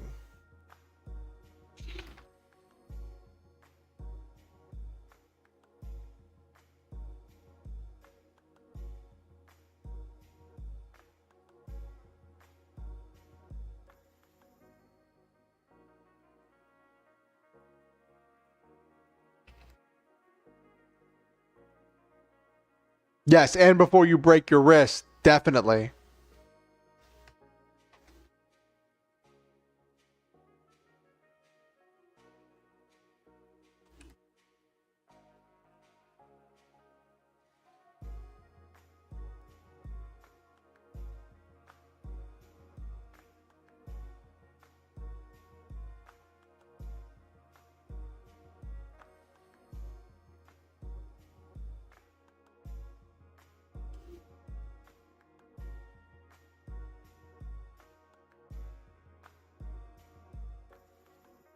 This novel is called Archangel Armor.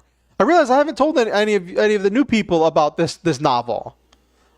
So this is a sci-fi action adventure novel that deals with that does have a romance subplot. It's not quite a romance novel, but it does have a romance subplot. This follows Jonathan, a guy who was he was a janitor at this research company, kind of middle-aged, and he was really good friends with one of the researchers, who was this really old guy, right? And in chapter 1, that old guy died of old age. And you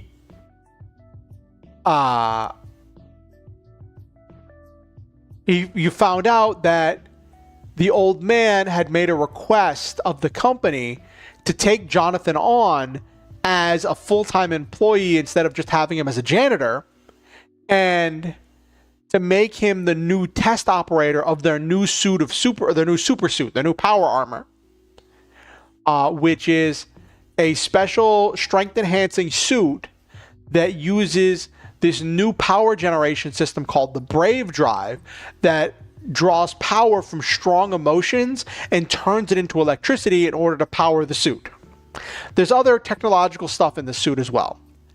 And Jonathan is a very emotionally aware person and very in tune with his emotions, and that allows him to utilize the suit very effectively.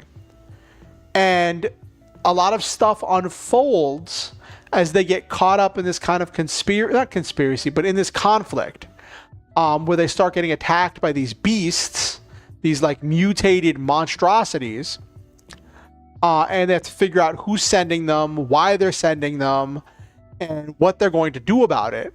And at first he's fighting them, and then they eventually move to producing this armor to actually being their own PMC, where they're using the armor as their primary tool of their trade. And then Jonathan just wants to help people.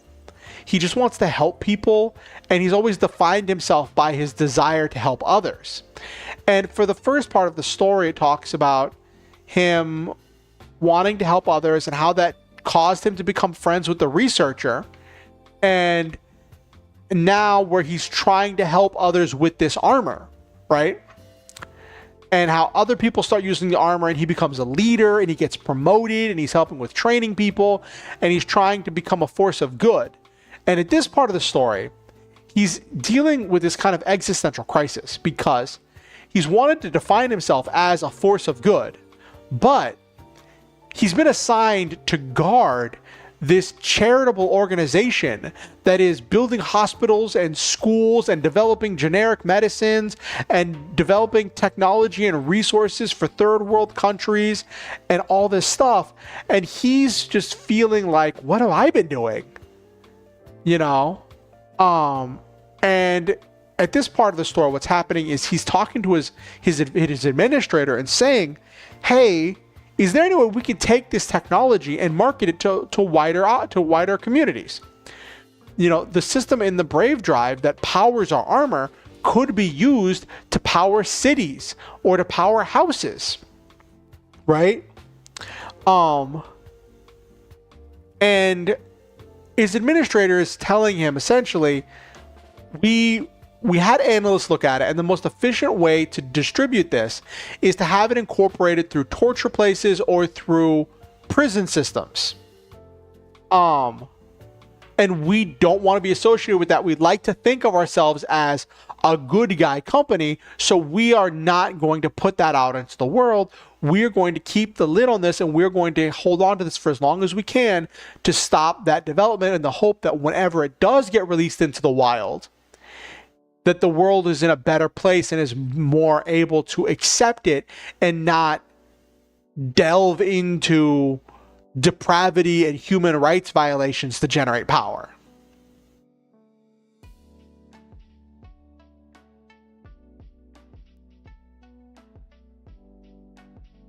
I'm currently on the second arc of the story. The first arc sets up the start of the adventure and introduces the main characters. Now we're at the Crown and Castle arc, where things kick into gear.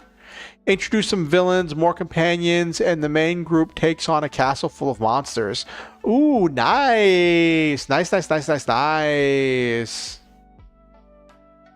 me see something real quick. I'm actually curious if something's going to happen. Hold on. Okay. Is this still working? All right, so having the stream on means that I don't need to keep the preview open for my captions. That's good. How far along into the story am I? I am on chapter 17 of 27. So I am in the back half of it forever. I am working my way through chapter 17 of 27. I normally like to do one chapter a stream, but when I did this chapter before, I got really tired. I was really stressed out. A lot of things were happening IRL, and I wasn't able to focus, so I stopped partway through.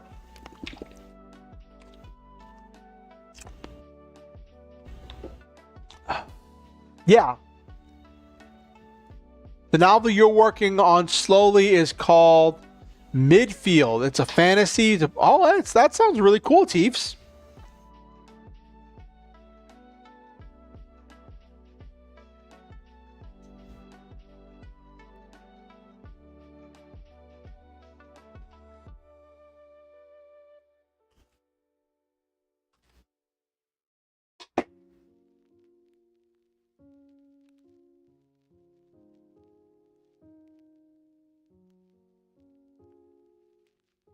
Oh, Murfield. Okay.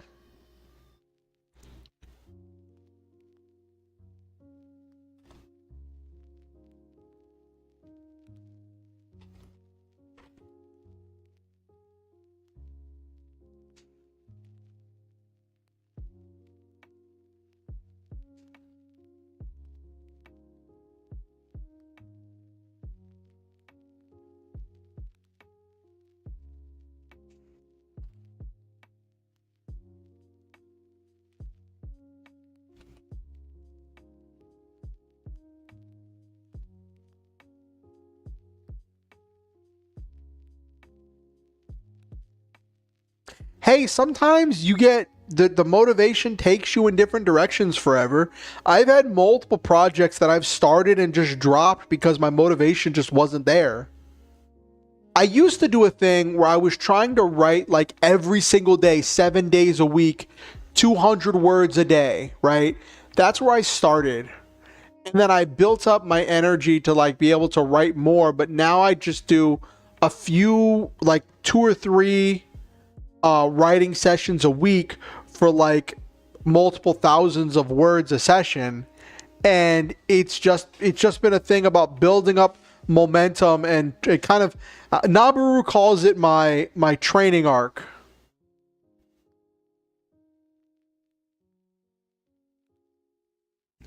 Super silly to remember how I've always wanted to blah, blah, blah. I do have a fantasy story in mind of working on, but it's more of a joke. I was making fun of the long isekai titles with my friend, and bam, now it's spiraling. Hey, sometimes that's some of the best stuff forever. I try to do as much words as I can. That's cool, Nevermore. Heard stories of authors writing whole novels in a weekend. Yeah, some people are got that superpower, Nevermore. If I wrote an entire novel in a weekend, I don't think I'd get out of bed for a week.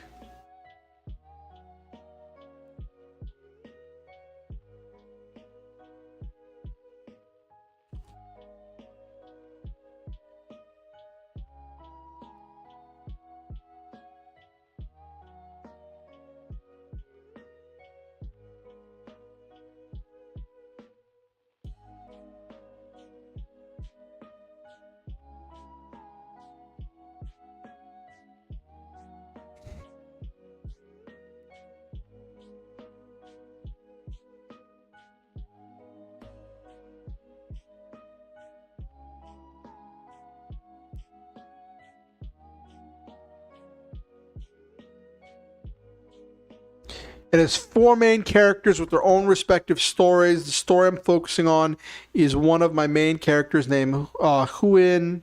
He's difficult to write. What's difficult to write about him, Teefs? I don't know why. Like, your name is Teefs. Your profile picture is Teeth, but I just keep having trouble pronouncing Teefs. I don't know why.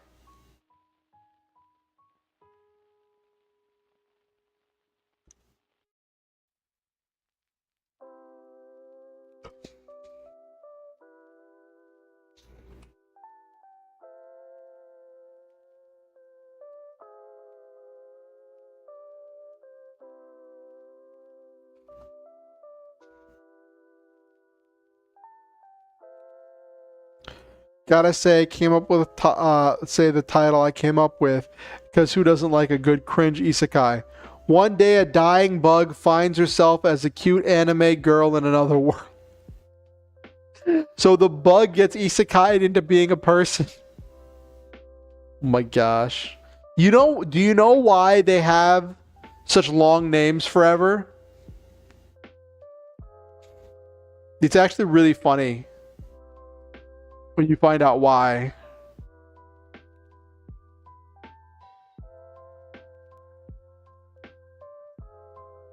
So, isekai is really popular right now. So this isn't just isekai, but it's also light novels that have these long and descriptive names. And the thing is, the biggest way, I watched a thing that was explaining it. The biggest way that people in Japan will purchase light novels is online through websites, right? but the websites list the names of the novels. Nobody ever like clicks on it or whatever to read the description. So authors, realizing no one was going through and reading their descriptions of their novels, started putting the entire premise of the novel in the title. So when people are scrolling through these websites, looking at the names of these light novels, it shows them, the title will tell them the premise of the story, so that way they get essentially the synopsis without clicking on the name and having to read the synopsis. And it's entirely a marketing tactic. Yeah, it's entirely a marketing tactic to make sure that people on the websites can get the entire synopsis of the story in one long run-on sentence. Huin is difficult because he's half-elf, but besides his stark white hair and light-colored eyes, he appears mostly human, and he could hear and see things far away like most elves. That's interesting, Teefs.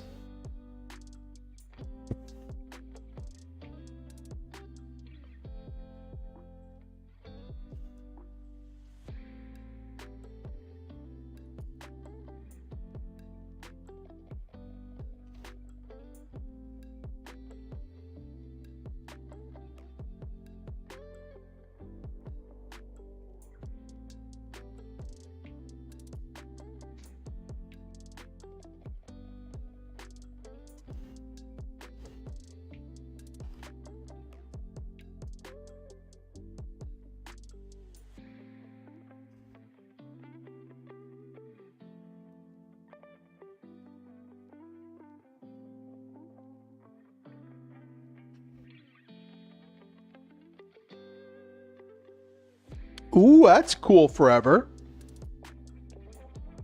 Also, I want to say to anyone watching on YouTube, if you haven't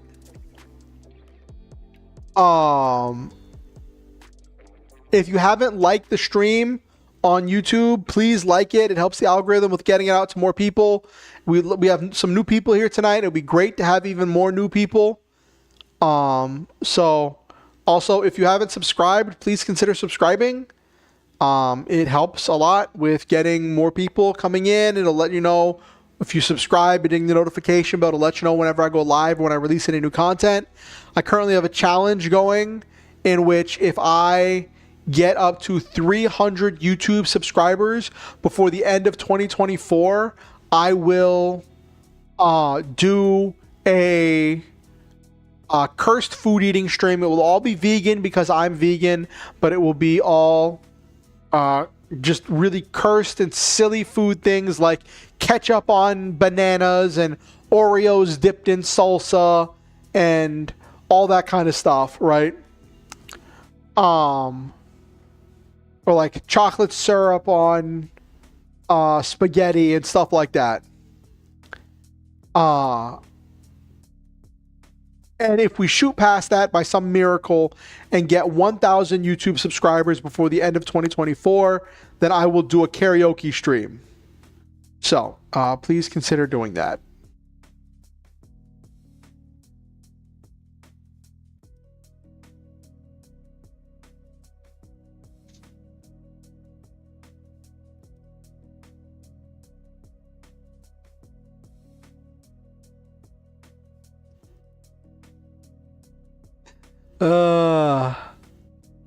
Come bug like fairies in a new world. It's supposed to be cute and wholesome, but I believe I'm gonna make them fight God at some point. Hey, like a Final Fantasy story. YouTubers really just give themselves stomach problems for content and then follow it up with singing. Listen, forever. It's just setting a goal.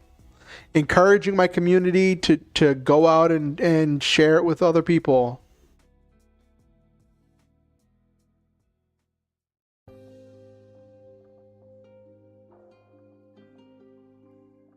It's mostly his personality and trying to show, not tell, how he could hear, see stuff so far away without making it obvious. Yeah, trying to show not tell can be really hard in a novel, in that kind of a medium.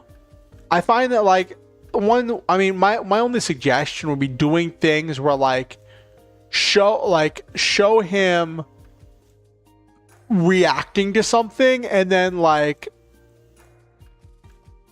eventually reveal what it was he was reacting to a little bit later whenever it gets closer to him, or whenever like leave the reader in mystery. Like one thing that I found was interesting with the show, what someone said about show not tell, is like, don't talk down to your audience. Always, when you can, say as little as you can and trust the audience to fill in the gaps, but don't say what it is that you're saying until later. Give the audience a chance for them to try to figure out what it is you're saying sometimes, and then clarify it later as the ultimate payoff for them of the effort they went to try to figure out what it was that was happening.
Okay.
think Lisa was the name.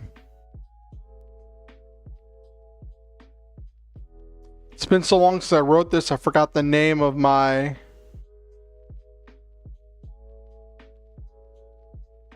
Yeah, Lisa was the name of the other character. Okay.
I'm so upset. I'm so used to writing upbeat characters. Huan would be my first grouchy or straightforward character.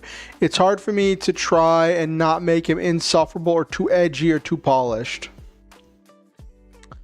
My best suggestion, Teefs, is to start writing. And as you write him, like, kind of refine your ideas and let yourself expand on your ideas of the character as you try to, like, develop more stuff about the character as you go. And sometimes that means that, like, the character is very different by the end of a chapter than by the beginning of the chapter, and not because they had any growth, but because your vision for the character changed. And then what you want to do after that is then go back and then edit the beginning of the chapter to make sure that that's in line with the vision you had at the end of the chapter. But you have to start somewhere. So my best suggestion would be start somewhere. Maybe he does start too edgy or too polished or too insufferable, but then try to work on being intentional about envisioning how he would talk, what he would do. and who he would be, and then shape that as you go. That would be my best suggestion, Teefs.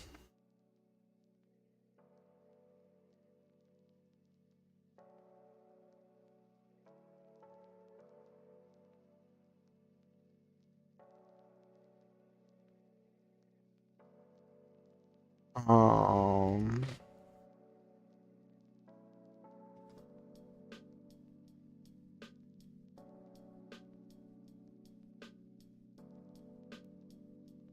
okay.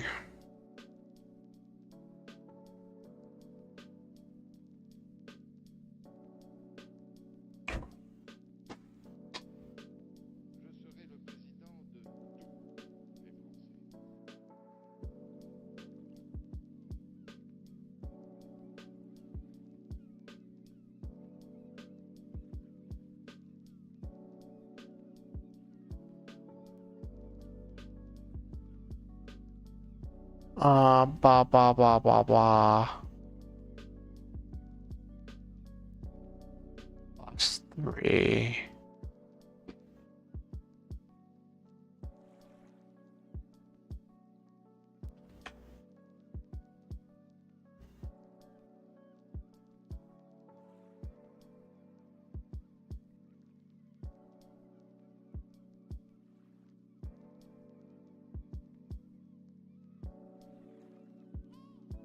Okay.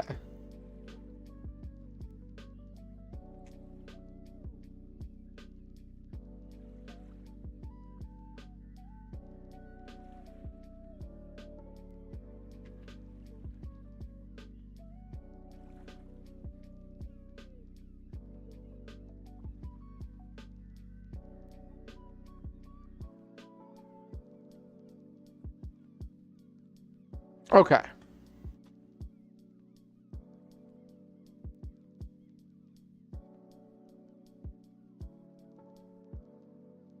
Um,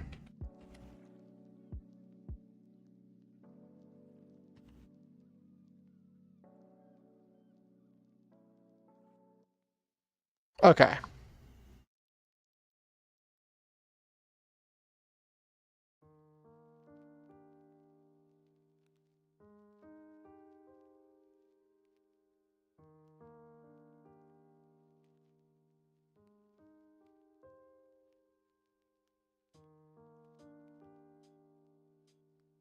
Okay, here we go.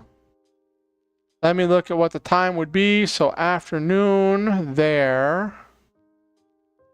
The area I'm thinking this would take place would be morning.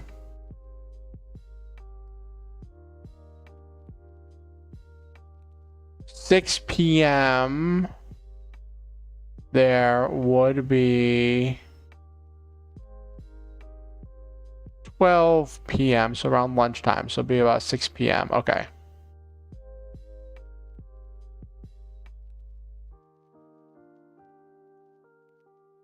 No, it's not. There's nothing wrong, Teefs. You're not being annoying at all. I always welcome people to bring their own suggestions, thoughts, questions. I always welcome people to do whatever, even if I'm not doing a writing stream. Like I've had times where I've done like a Honkai Star Rail stream and someone had a writing question they wanted to run past me.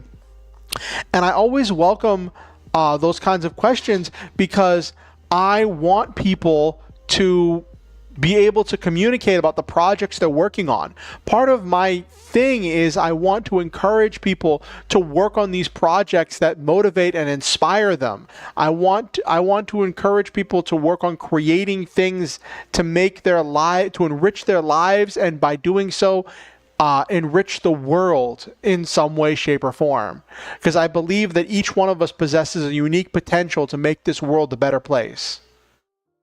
By living in it in our own special way. And I think that the part of that comes with creating things and the act of creation.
What?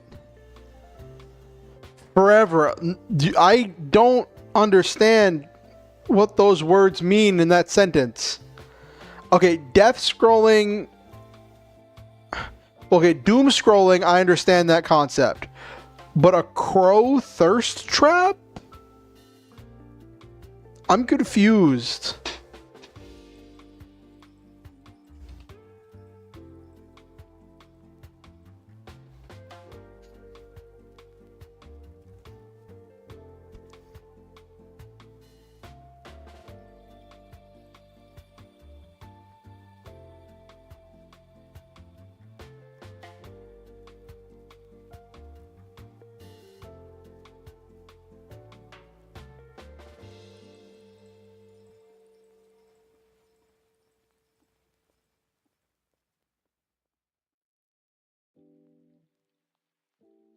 I guess that makes sense. That's still really bizarre.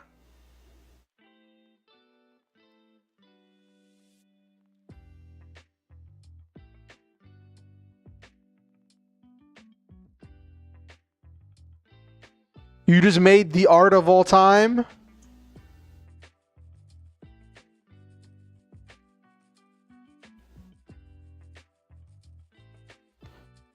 No, a thirst trap is somebody doing, I think, someone doing, I think, like a cosplay or an art of them in a very, almost lewd position. An actual crow in a thirst trap? That's bizarre.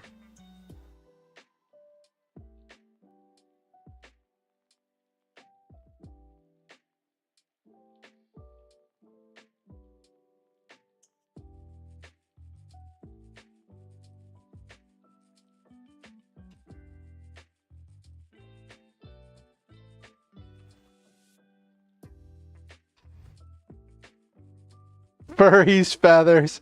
See, like, I'm a scaly myself. I don't talk about it much, but...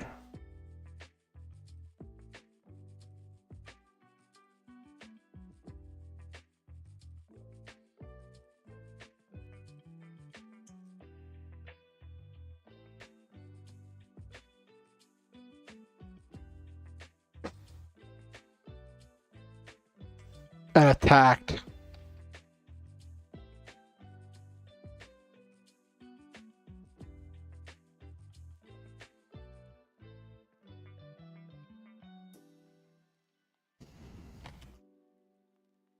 Oh no, my internet clout.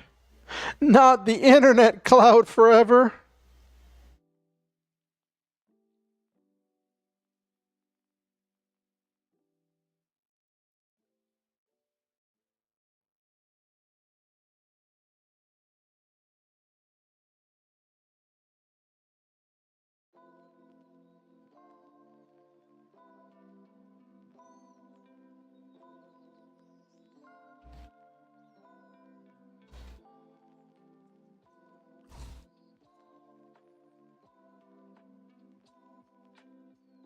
Crawlies? Is it like about bugs forever? I'm more of a scaly myself. I have a thing for dragons.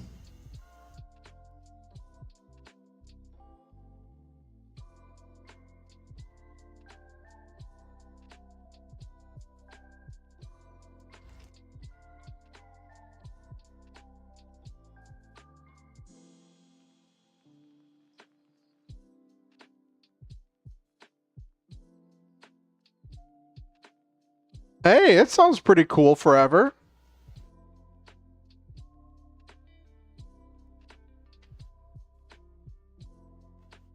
Sent your art on the Discord? Okay, let me take a look at it. Let me take a look at it, Kalora.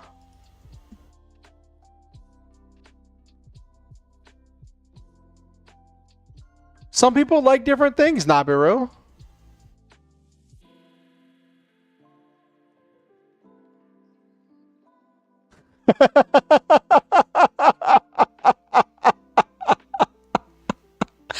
Oh my gosh.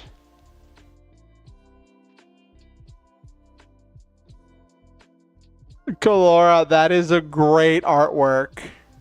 That is a wonderful artwork. That is the best artwork of all time.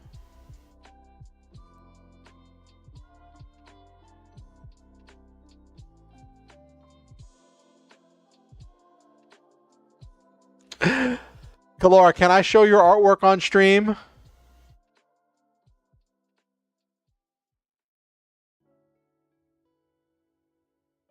Kalora, can I show it on stream?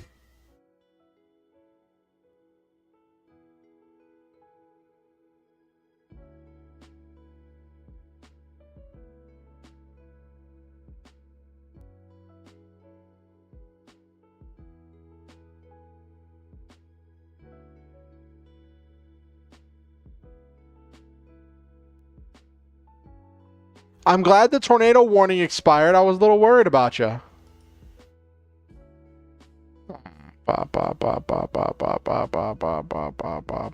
Image, that's the button I wanted.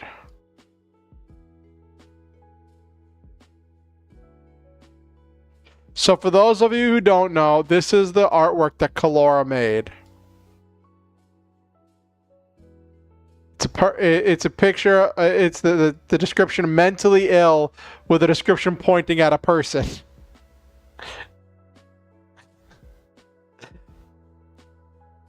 That is great, Kalora.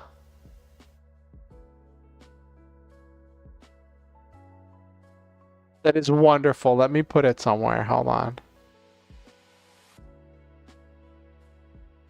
Ba ba ba ba ba.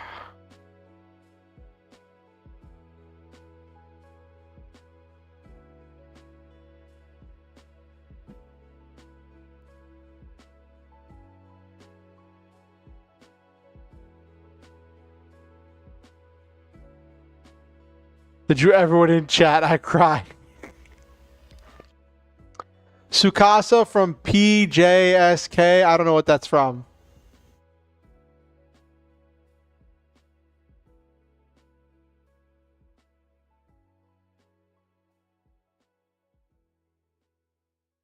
I'm gonna stick it up here in the corner. It's behind chat. Project Sekai. Okay. I'm gonna leave it up here for the rest of the stream. Okay?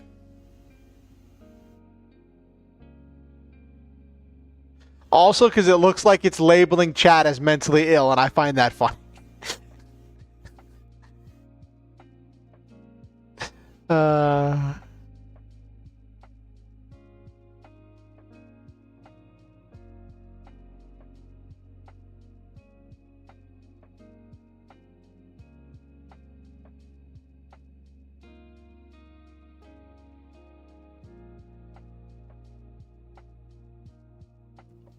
The main villain of my story is an elitist, and I think I should make him an intelligent, hardworking nobody who took experimental drugs and body mods to get stronger.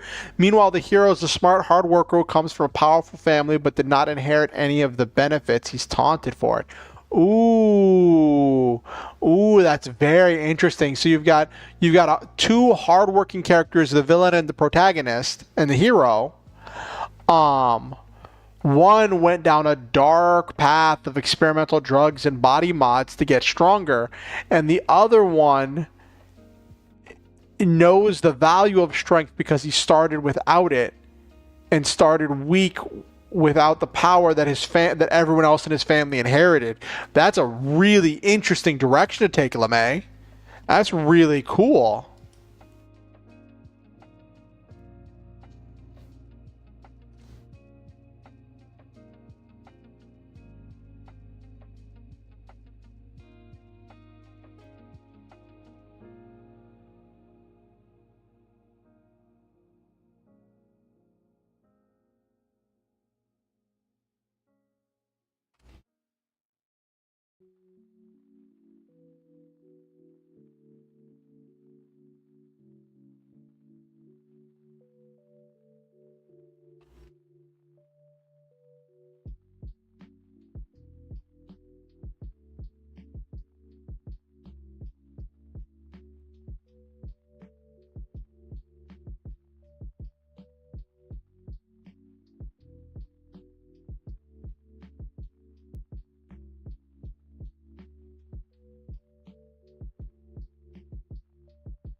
So this is the point where, like, they've been dancing around this will they, won't they thing for a while between Jonathan and Lisa. Lisa's the primary love interest.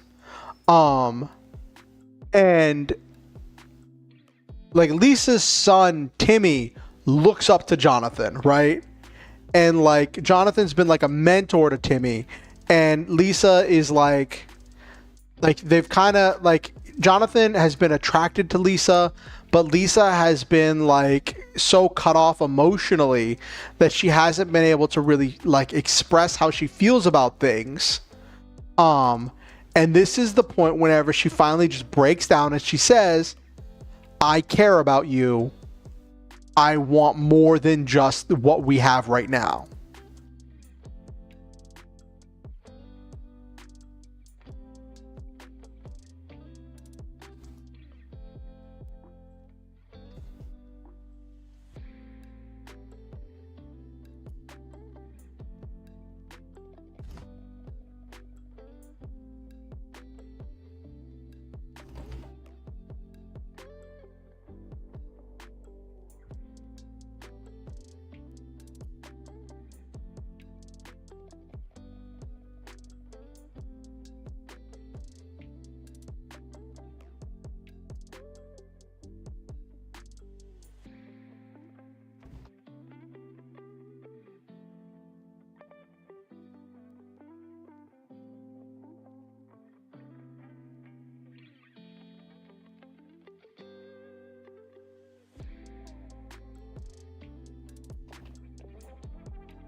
Okay.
All right. Good night, Kalora. It was great having you.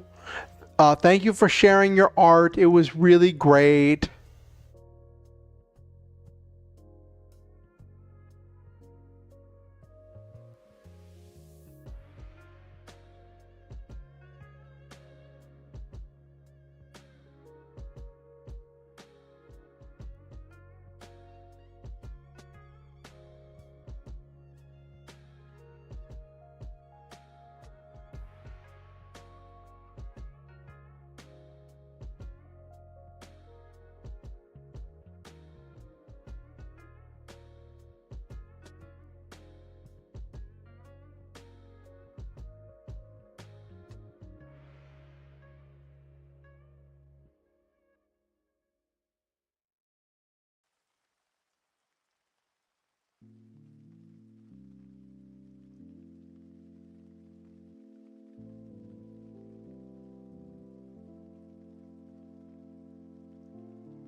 Okay, I think that's where I'm going to end the chapter.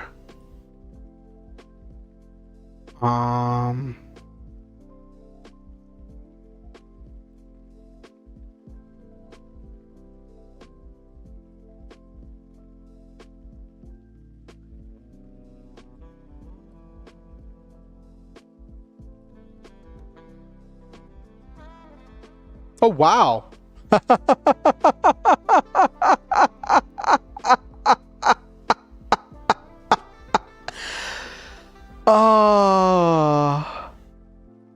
So, chat, it's funny. I said for these chapters, I want them to be, I'm aiming for 3,000 word chapters, right? Just because that's just how my brain works. Having a word count to aim for helps me, right? I want to go as low as 2,500 words and as high as 3,500 words. Now, this was a long chapter. This is probably the longest chapter I've written, at least in this project. And this chapter came out to 3,503 words. So just at that line I'd set for the upper limit, which I think is funny. But the total word count for the document is 49,400 words. So like next chapter I will break 50,000 words and I will be in the novel range next chapter, which is really interesting considering we're just over halfway through the book. I'm not gonna I'm not gonna fret over 3 words. I'm not gonna fret over 3 words. I know it's gonna be trimmed down as I do editing and all that other stuff. I'm just glad I was able to get an actual full chapter, and because my last few chapters have been relatively short. Doing like just barely hitting the 2,500 word count. So it's nice to have one that just went a little bit long and was able to do some stuff, okay? How many words did we write tonight? Let's see where we stopped, where we started tonight. How many words did I write tonight?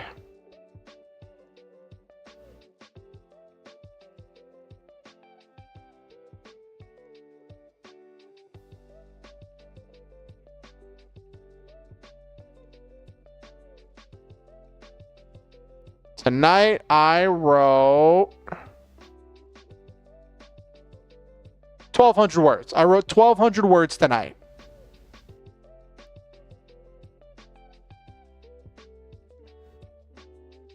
That's still fine. That's still perfectly fine. Next chapter is...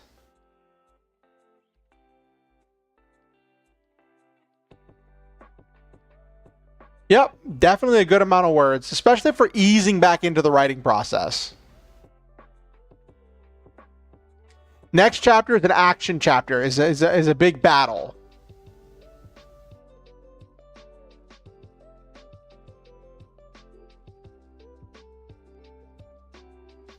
Next chapter is the end of Act 2. There's going to be a big battle that ends Act 2 is in the next chapter. So it was nice to get a little warm up before we get there. Very nice.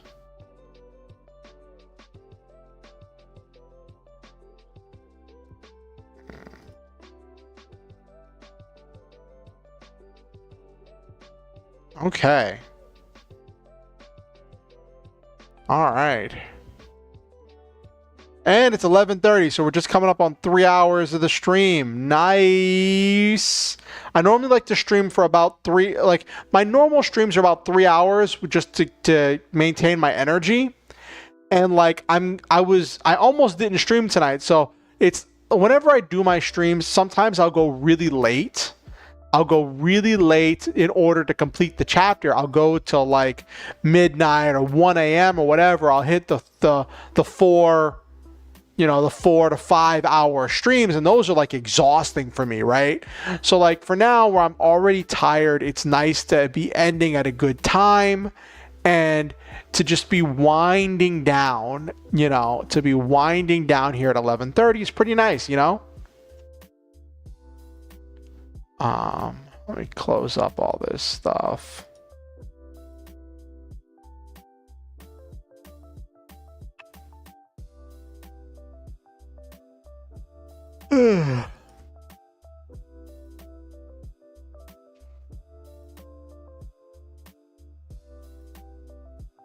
Okay.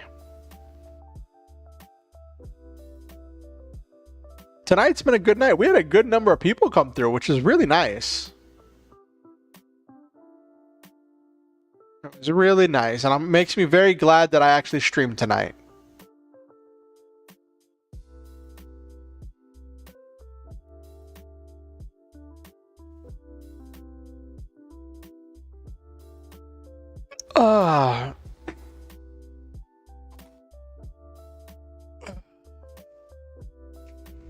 I might do a thing to just watch, see if I can find somewhere to watch Voltron online.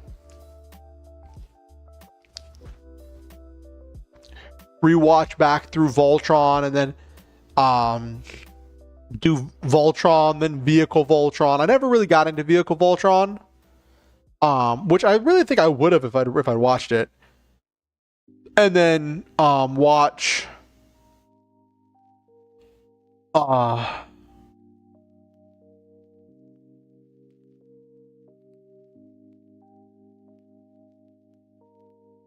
Hey, that's great, Forever. I'm super happy for you. I know you said didn't you say you were trying a different outlining method or something? I remember you said something about that.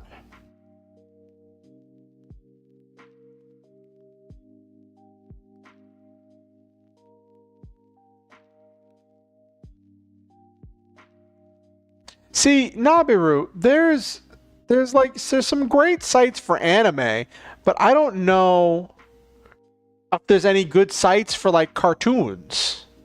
I'm sure there is somewhere. If you know any, Nabiru, can you send me links to any? You write in the locations and the scenes that happens. Yeah. I totally get that feeling, Forever. When I wrote my outline for my stuff, oh my gosh, I went so deep into like writing entire scenes and going into so deep length of like descriptions. Some stuff was really short, some stuff was really long. I totally get what you're talking about, Forever. I totally get what you're talking about.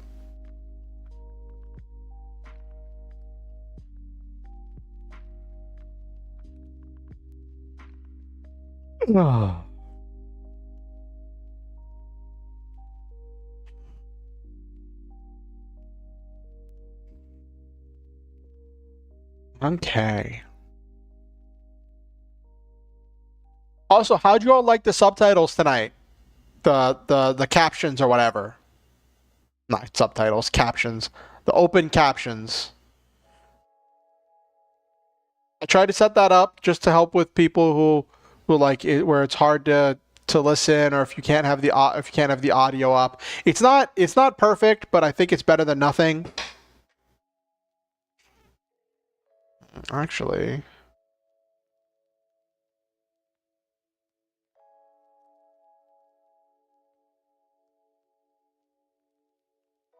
I'm glad they were helpful. I'm really glad they were helpful.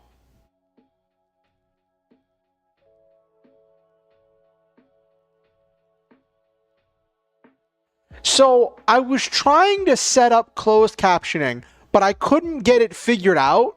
So I just decided to set up open captions.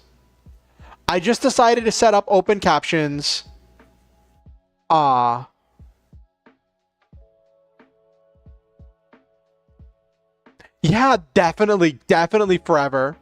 Definitely forever.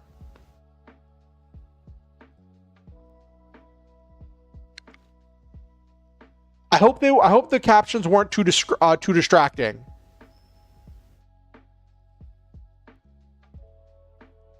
I tried to make them legible, and I don't know. I prefer to do them this way.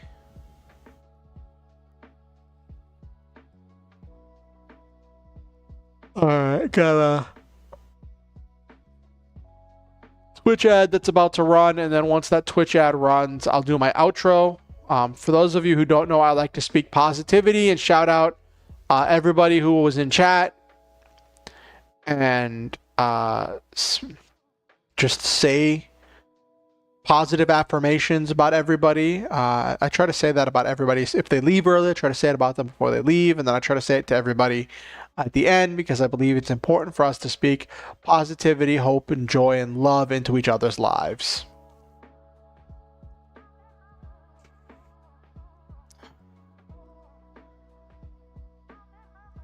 But yeah. Normally my writing streams go a little bit longer, but like I said, I'm just kind of getting back into the groove of the writing streams, so it was nice to end a little bit early.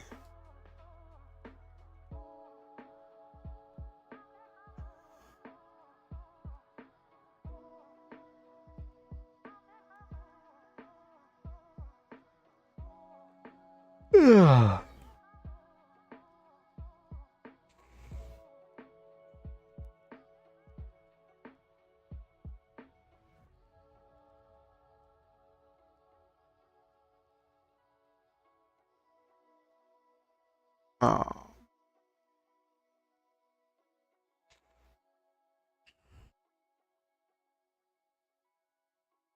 Alrighty. So my next stream is going to be Friday, 8:30 p.m. EST. I'll go into that more when I get to the outro. I'm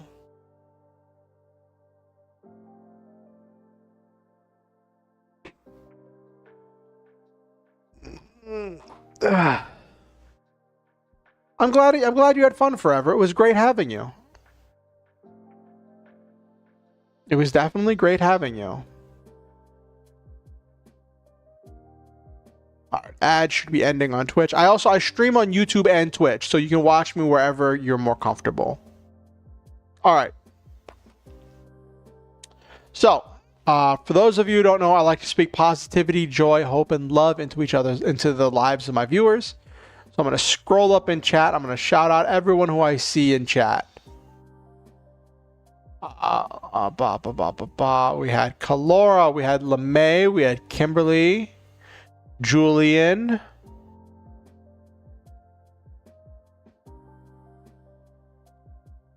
Noel Main, Nabiru, Fantasy Shadows, Forever, LeMay, Nevermord. And Nevermord was over on the Twitch side.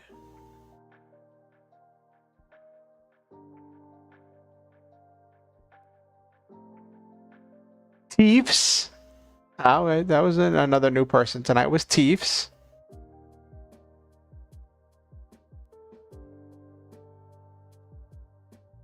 I already mentioned Kalora.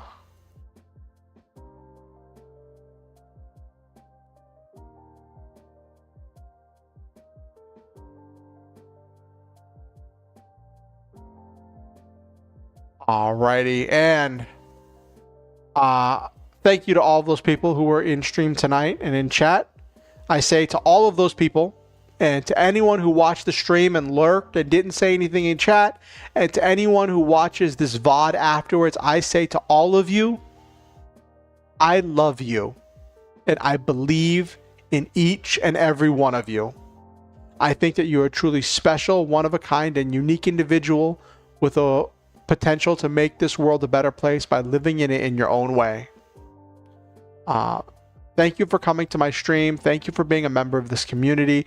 Thank you for helping to make things better in not only this world, but in my life. I appreciate each and every one of you and everything that you do for me and for others and for this world. I believe that each one of you is a valuable, worthwhile person.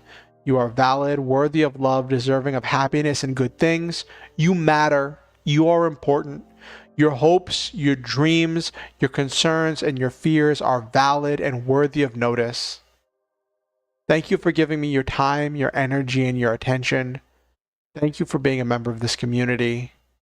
And I believe that you are special. Always remember the Star Hunter motto. Shoot for the stars, have wonderful adventures, live your dreams, and always stop to enjoy the memes. If you want to keep up with what I'm doing, you can subscribe on YouTube and ding the notification bell, or follow me on Twitch, or follow me on Blue Sky Social, or follow me on Twitter or X, or like my Facebook page, or join my Discord. Links to all of those are in the description down below on YouTube and the About page on Twitch.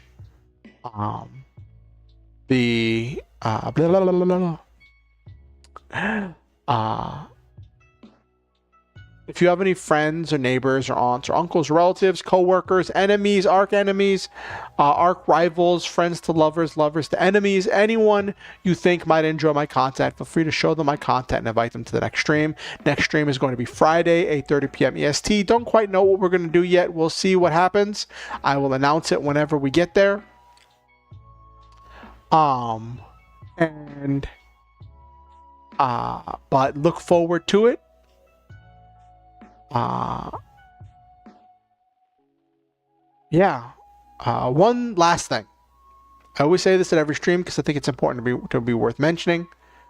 You do not have to donate to be here. You do not have to give money to be welcome in this community.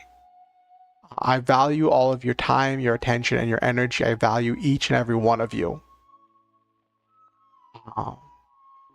With that said, I do appreciate the people who have donated to help make things possible for me in the past, and who will continue to help make things possible for me in the future. If you ever feel motivated to donate to improve the stream, to improve my life, to help me out with any number of things, and it is financially safe and responsible for you to do so, there are links where you can do so down in the description below on YouTube, and on the donate button on Twitch. On YouTube, there's a link to PayPal where you can do a one-time donation, or Ko-fi where you can do either a one-time donation or a sign up for a monthly donation. If you're doing a one-time donation, I prefer you do PayPal because I get more of the money.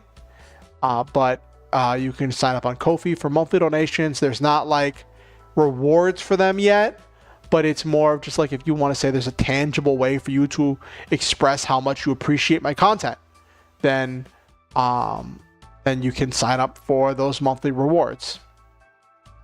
Not monthly rewards, monthly, those monthly supporters.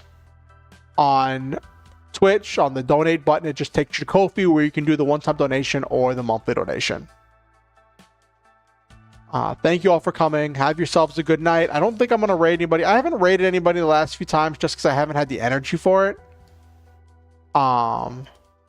One of these days I'm going to get back to raiding, but for now, I'm just going to say good night, everybody. Thank you all for coming, stay beautiful, and never forget to hunt your stars. Don't just follow your dreams, hunt them down with intelligent, well thought out, and planned out moves in order to capture your objectives. Good night, everybody.